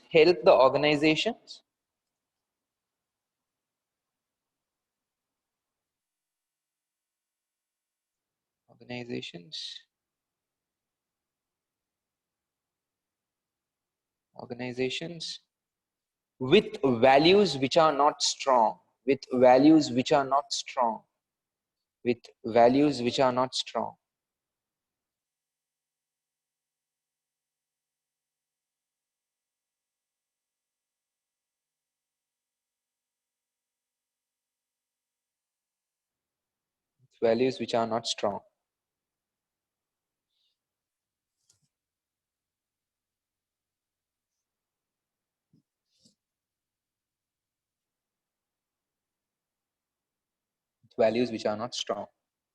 Okay, below are extracts from the guide. Below are extracts from the guide. Below are extracts from the guide. Below are extracts from the guide. From the guide. Sentence again, I don't mind reading, but I might read it in a different style this time. I gave it on an impromptu basis. But can someone again please do the needful? Both June and April group. Someone please send the notes so that it will be helpful. Fair enough, guys. See, this is again net connection, sounds, they can miss out. If it is class, it will be easy. So just share the note on the group. Okay. If any one of your both April and June batch. Okay. Fine. Let's read through, guys. Please follow the tutorial. How does a company start to ensure that business behavior reflect ethical values? If an organization wants to take ethics seriously, it first needs to identify core values to which it is committed and wishes to be held accountable. Highlight that section. First, it needs to identify core values to which it is committed and wishes to be held accountable. Core ethical values are those regarded by companies as non-negotiable. They form the foundation for a set of corporate ethical standards and commitments and the organization's approach to corporate responsibility. Commonly used value words found in introduction or preambles to codes of ethics include responsibility, integrity, honesty, respect, trust, openness, fairness, and transparency. Highlight that section, guys. Highlight that sentence. Highlight that sentence. Organizations may also articulate a set of business values such as quality, profitability, efficiency, reliability of customer service. Okay, reliability of customer service. Change that A, guys, to of reliability customer service. Why produce a code? Why produce a code? Code of ethics are critical to preventing misconduct and should not be developed merely as a reaction to a reputation crisis. They provide guidance for all employees on what is expected of them and how to act responsibly in different situations, circumstances. Critically, this code should be live documents that are referred to regularly by management to promote and support an ethical culture. Highlight the last sentence. Should be live documents that are referred to regularly by management to promote and support an ethical culture. Highlight that sentence. Is having a code enough? Simply drawing up and publishing code is never enough to influence behavior and decision making. Ethical values must be strongly embedded in an organization's culture. To be effective, the code should be supported by a program of communication and training as well as leadership example. Within brackets, write down action oriented. Within brackets, write down action oriented. Within brackets, write down action oriented. Action oriented. Ethical commitments need to be reflected through core business activities and policies and processes. Example, recruitment, appraisal, tendering, marketing, speak up, etc. The organization also needs to establish a monitoring program which will assure its governing body that it is living up to its values. That's where guys see they will implement different actions, different process, different initiatives to ensure the values are being followed. There is walk the talk. That's it under that section. Do you have any questions? If you have any questions, you can ask the question. If you don't have any questions, you can drop a message saying no. Drop a message saying no. If you have any questions, you can ask. If you don't have any questions, you can drop a message saying no.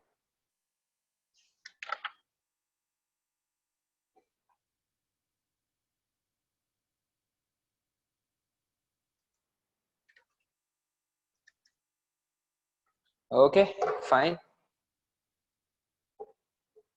All right. Go to the next page, guys. Go to the next page. Ethical issues within organization, good practice and bad practice. That's like a page which is additional reading. So you can write down additional reading. You can write down additional reading. You can write down additional reading, where you will get a crisp and sharp idea in relation to ethics, in relation to the real world of ethics. So I want you guys to take 5 minutes. Okay, additional reading is, these are example oriented, which will give more clarity in terms of the knowledge you have. Okay, good practices, bad practices to whatnot. So additional reading, that specific page of 33, I will give you all 5 minutes. It's 4:47. By 4:52, complete reading that entire page. I can ask you to read at home, guys, but you guys are busy with the kids and maybe to look after someone, you might not do. Reading, guys, anyway, people doesn't do, right?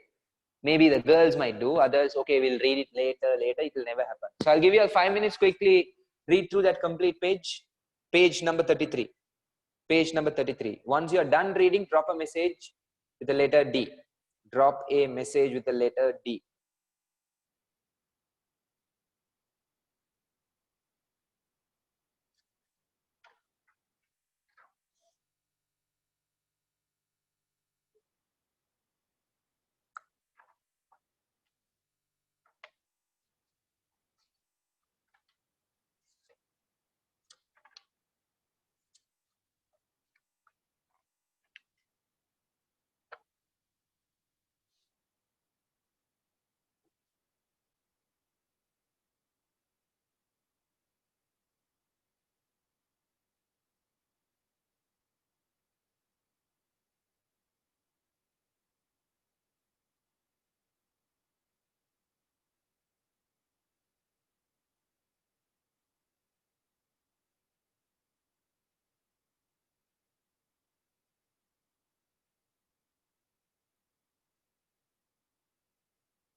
Whistleblowing. Whistleblowing is like, remember, a person who will always complain. For example, let's say in your school life, there will be the entire class playing drums. Okay. But there are 2 students or 1 student who is not into that. The principal enters. If the entire class is caught. Let's say out of the entire class, except for that 1 student, the entire class was drumming. Now, but principal is asking who are the students, who are the people who are drumming. I'm relating it to a situation, okay? Drumming. No one is opening the mouth. He gives another dialogue. If you are not going to tell, the entire class will be suspended. So those 2 students thinking about it, what the hell, why should we get the suspension? They tell about it. To whom? To the principal. That is example of whistleblowing. That is example of whistleblowing. So whistleblowing is something which is common in business organizations, where there can be people where, with your knowledge or without your knowledge, with your consent or without your consent, by informing you, by not informing you, can complain about you, can talk about you. That is whistleblowing. Okay. Supply chain is a massive area. Supply chain, you come to operational level, even you will be learning supply chain in simple terms. Let me put it up in the diagram. Okay. You have raw materials, correct? Raw materials to finished goods.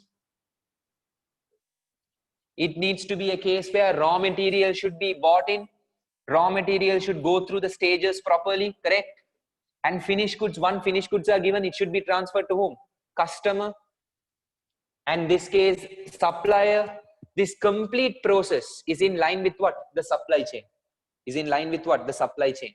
So supply chain, guys, usually, I'm just giving you all a practical context scenario. If people say that they are working in supply chain, they tend to little doubt, guys, because supply chain is an area where, you know, not everyone, I'm just talking about, you know, certain scenarios, guys. Supply chain is where people are really unethical. Why unethical? Let me give you all a clear-cut example. Raw materials, guys, what supply chain professionals can do is, they can converse with the supplier. They can say, fine, dude, I need 10,000 units. The price supplier gives it as 10. Or let's say supplier gives a quotation of 100 per unit. 100 per unit. Now the supply professional, what they can do is, you say it's 200 per unit. You give the bill based on that. You give the bill based on that. So that extra 100 goes to whom? To the supply chain professional. And supply chain professional is telling the supplier, dude, if you do this, we will be always ordering the raw materials from you, from your end, which is common. In a specific company, again, guys, I'm not going to tell the name. This happened in real-time scenario. In a company, there was a girl who was working in the supply chain department. Supply chain department, working in that department, the company had signed the contract with a person. When the person was signing the contract, he had come in a normal motorbike and signed the contract to supply raw materials. After 6 months, the same person is coming in a massive high-end premium vehicle. How come in 6 months? Because prior to that, upon the contract, he had been a kind of supplier who has been struggling in life and unable to move forward. But after 6 months, there is a luxurious life he is living, with the premium life, premium car and phones to the way he's dressed up.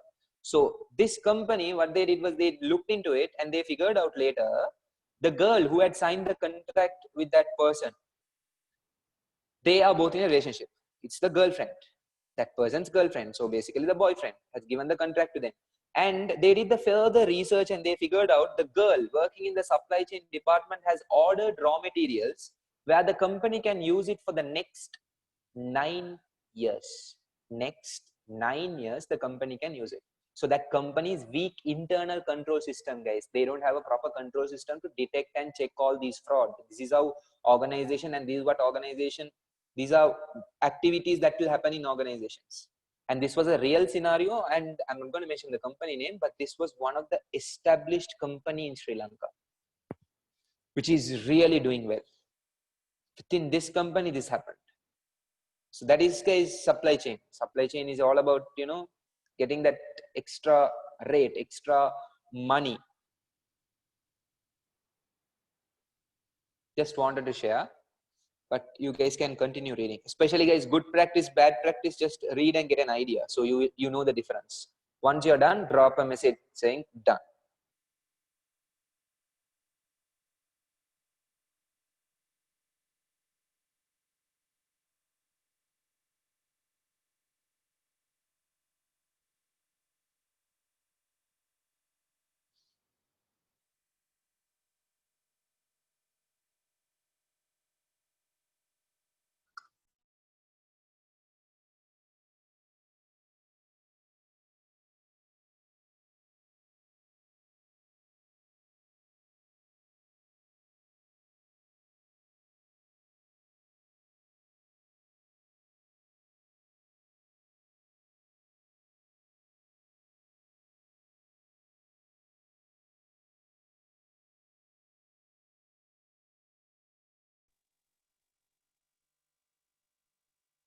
All right.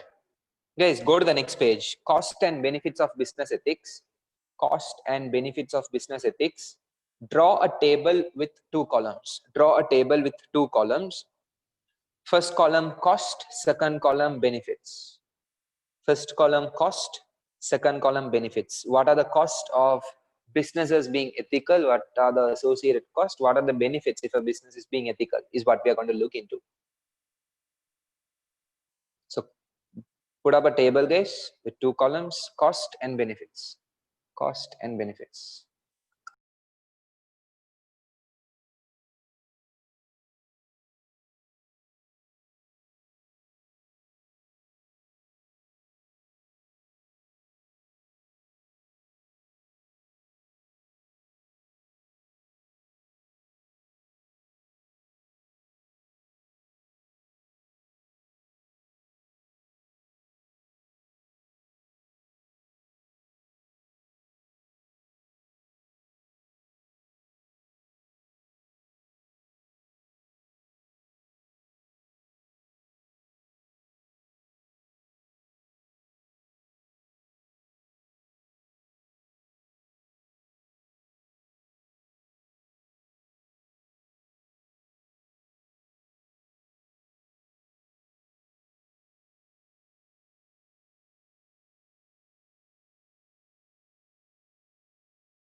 Guys, do you want a break?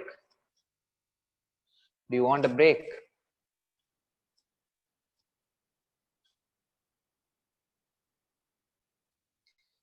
Do you want a break? No, right? Excellent. No, we did only few, no? Guys, I'll be finishing the class early today, guys. That's why I didn't give the break. I actually wanted to start at 2, but unfortunately, you know, right? But it's okay. And I want to tell something else also, because we are like way ahead upon the completion of syllabus. I want to talk on that as well. Let's complete this and then get on to that discussion also. Okay. Cost and benefits of business ethics. What are the costs you guys think? If a business is being ethical, what are the costs that will be associated with the business? Can you guys tell one by one? I'm not going to use the other standard notes, guys. It's going to be foolproof language based on your own term. What are the associated costs if a business is being ethical? What could be the potential cost? Possible cost? Extra expenditure, the cost of implementing ethical values. Excellent. So write down. First cost, write down. Costly if the training model. Costly, I told an answer that was given by student. Costly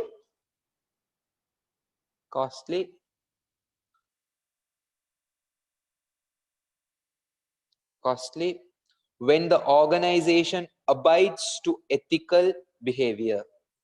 The organization abides to ethical behavior.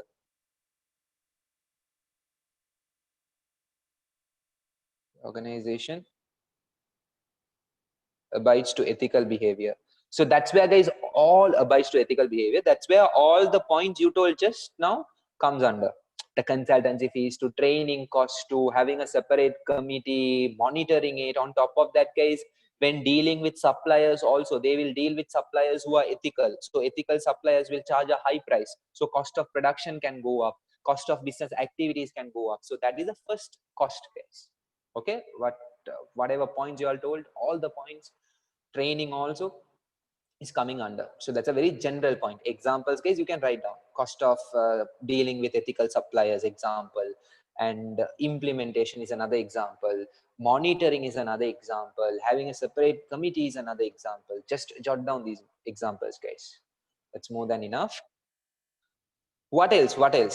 What could be the other possible cost disadvantages of businesses being ethical? Now, just consider, guys, this is where you need to go one step ahead and think. You take our country, you take Asians. Do you think our customers will take into account ethics as a serious norm? On a majority basis, I'm talking. On a majority scale, guys, do you think our people, Asians, will take ethics as a serious norm? Whether the company is being ethical or not? It's doubtful. It's a no, it's hell no. That's how it works, guys. In Asians, it is regarded that majority of the customers still in Asian continent are not considering ethics, not looking into it. But in Europe, in countries like, again, Australia, New Zealand, those countries are countries, guys, where they will look into that aspect as well, whether the business is being ethical, and they tend to deal with businesses who are ethical. Whereas Asians, guys, whether business is being ethical or not ethical, they look into what aspect? The price. If it is cheap, that's it. Even if the business is unethical, they tend to deal with that.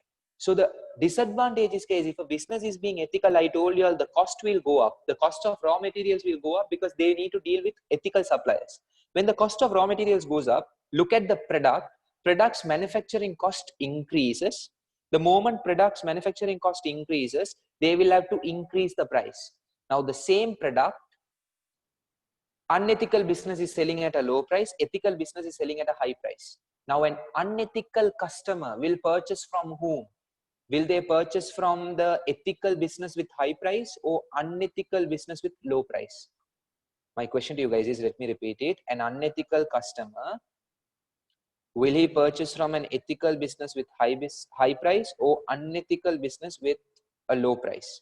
What is their option? Option 1 or option 2? Unethical business. So guys, if a business is being ethical, they will have to incur cost. What is the cost? They will have to sacrifice the customers who are considered to be unethical. Write that down as the second cost. Sacrifice the customers, sacrifice the customers, sacrifice the customers.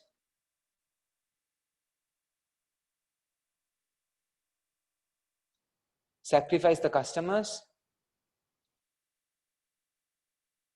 who are considered to be unethical, who are considered to be unethical. Sacrifice the customers who are considered to be unethical, who are considered to be unethical.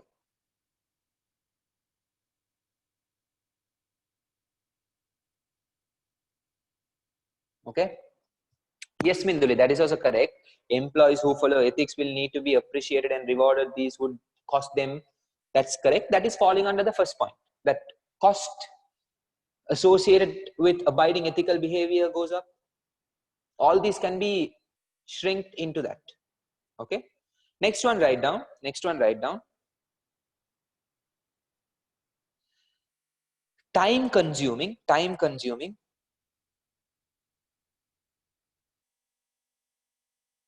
Time consuming.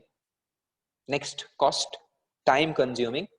Upon planning and implementation. Upon planning and implementation.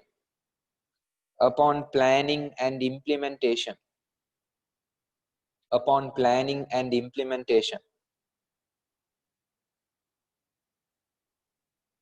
Implementation of ethical practices. Of ethical practices. Of ethical practices.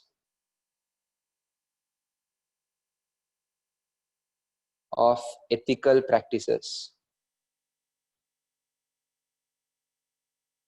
Of ethical practices. Of ethical practices.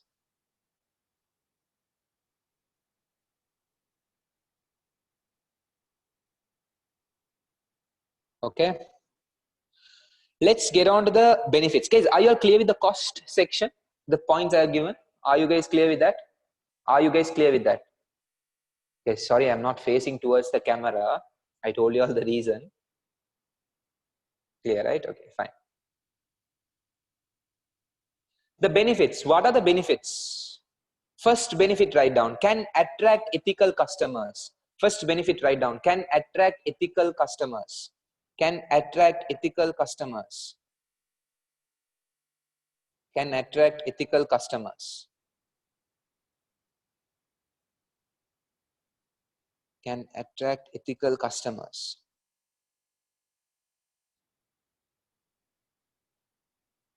Can attract ethical customers. Next one, write down. Can attract, next benefit, write down. Can attract,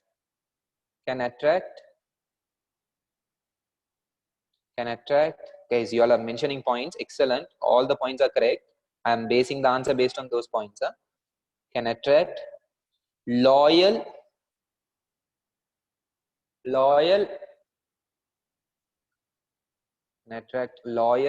and competent employees. Loyal and competent employees. Loyal and competent employees. Loyal and competent employees.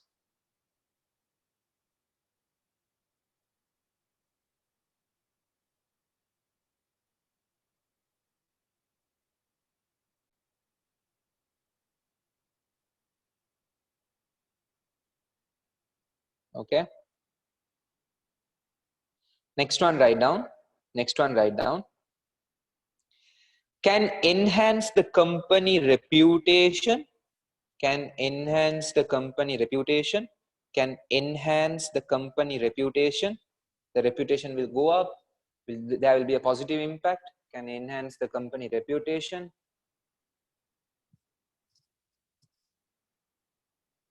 Enhance the company reputation.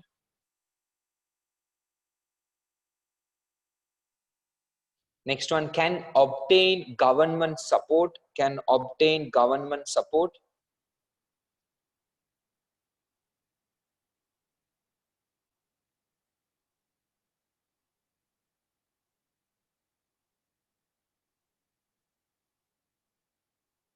Can obtain government support.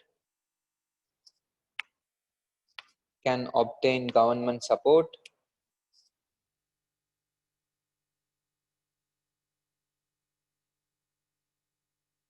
Can obtain government support.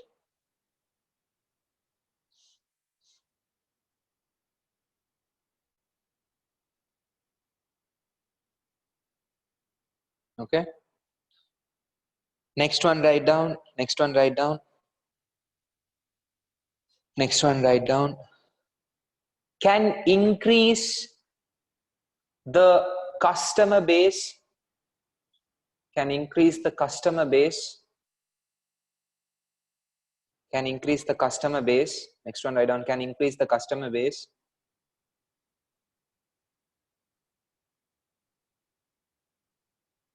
Increase the customer base, which will lead to increase in revenue and profitability. Which will lead to increase in revenue and profitability.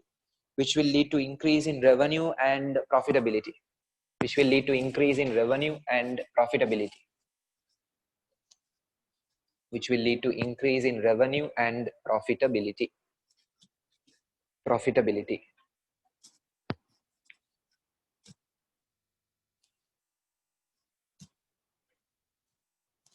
Revenue and profitability.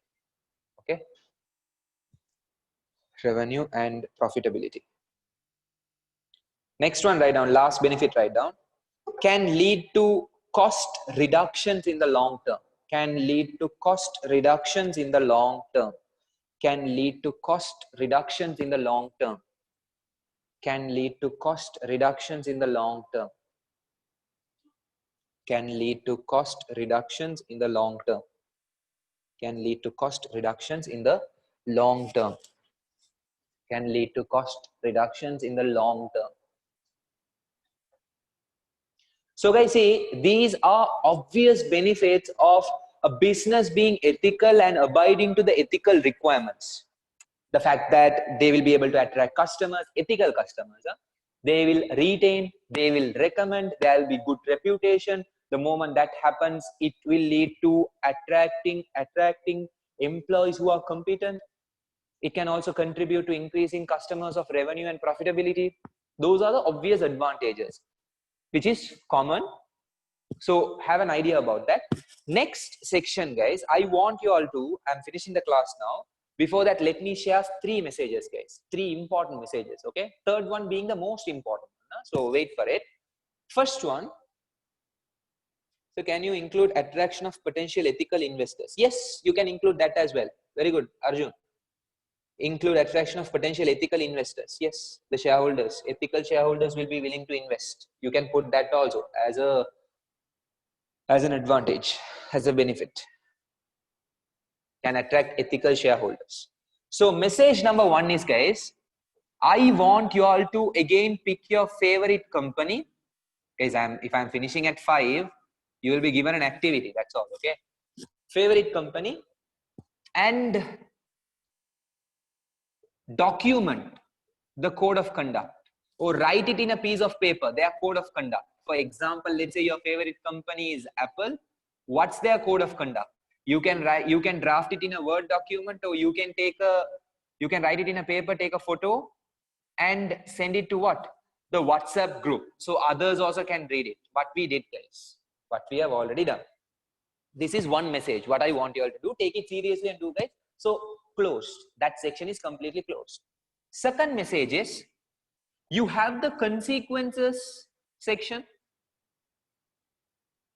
Consequences section. Consequences of, 1 minute, guys. Consequences of unethical behavior. Consequences of unethical behavior. There, I want you all to complete the notes. Do it on your own. What you need to do is, guys, I have given benefits, correct? I have given benefits. You need to write the opposite of that. If the company is not abiding to ethical requirements, what will be the consequences?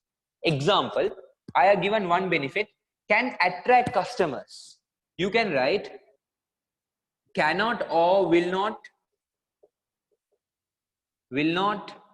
be able to attract customers. Next one, Rahal's point, Rahal or Arjun. There was a point, right? Arjun told. Can attract ethical shareholders. Again, guys, same thing. Ethical shareholders.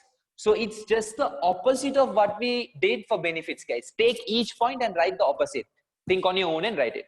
Are you guys clear with these two messages?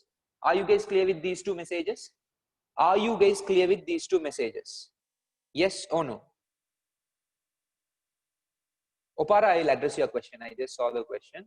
I'll address your question. Okay. Yes. Now, I want you guys to do this now, guys. Okay, I'm finishing the class, but 5 to 6 work is there for you. You will have to finish this work, guys. I'm placing the trust, okay? You will have to finish this work, Word document of photo, and also this section, take photo, and put it up on what? The group. Put it up on the WhatsApp group so others can look into it.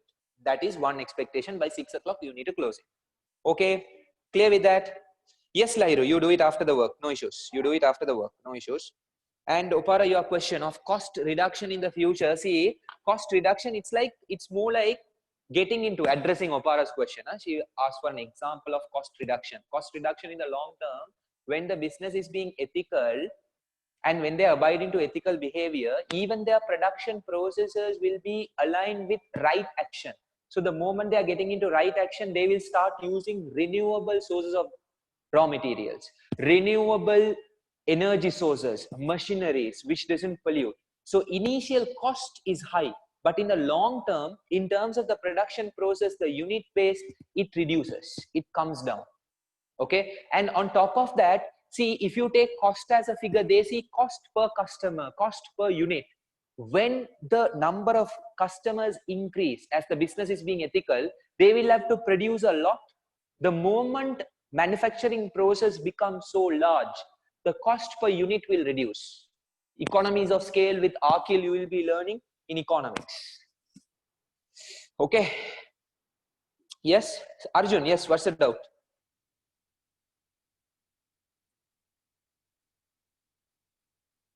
Yeah, correct. You can mention that also. You can address that as well. That's correct. Opara, okay, right? Yes, fine. Okay, fine.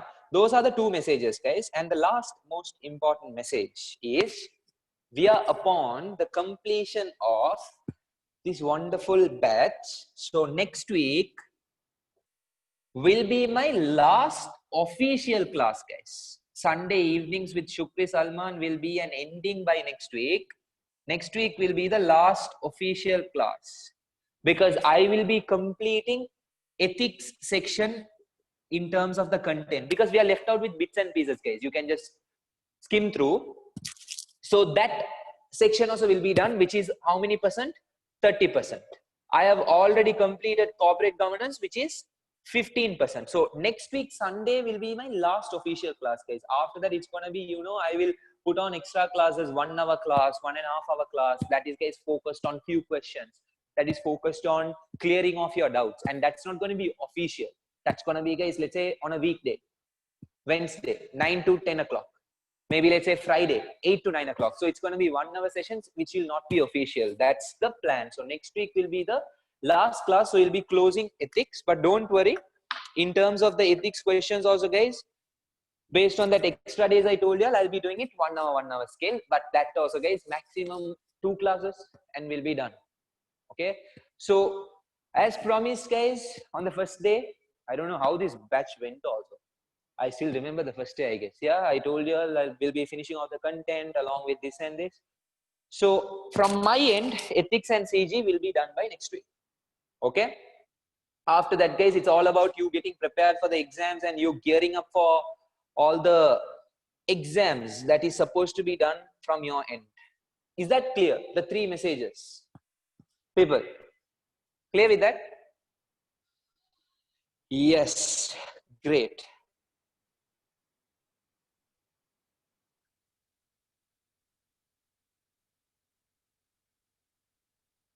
Yes, it can be that also, Rahul. See, ethics is applicable to all the business functions, all the business areas, not only relevant to one section. Last message is not good, but what to do? We have to end it, right? But again, I'm going to see you all in the operational case study. For sure. I am impressed with this class, of course. There are many students who can go for the prize potential. One is already Nisha. You have impressed to a whole next level with your content.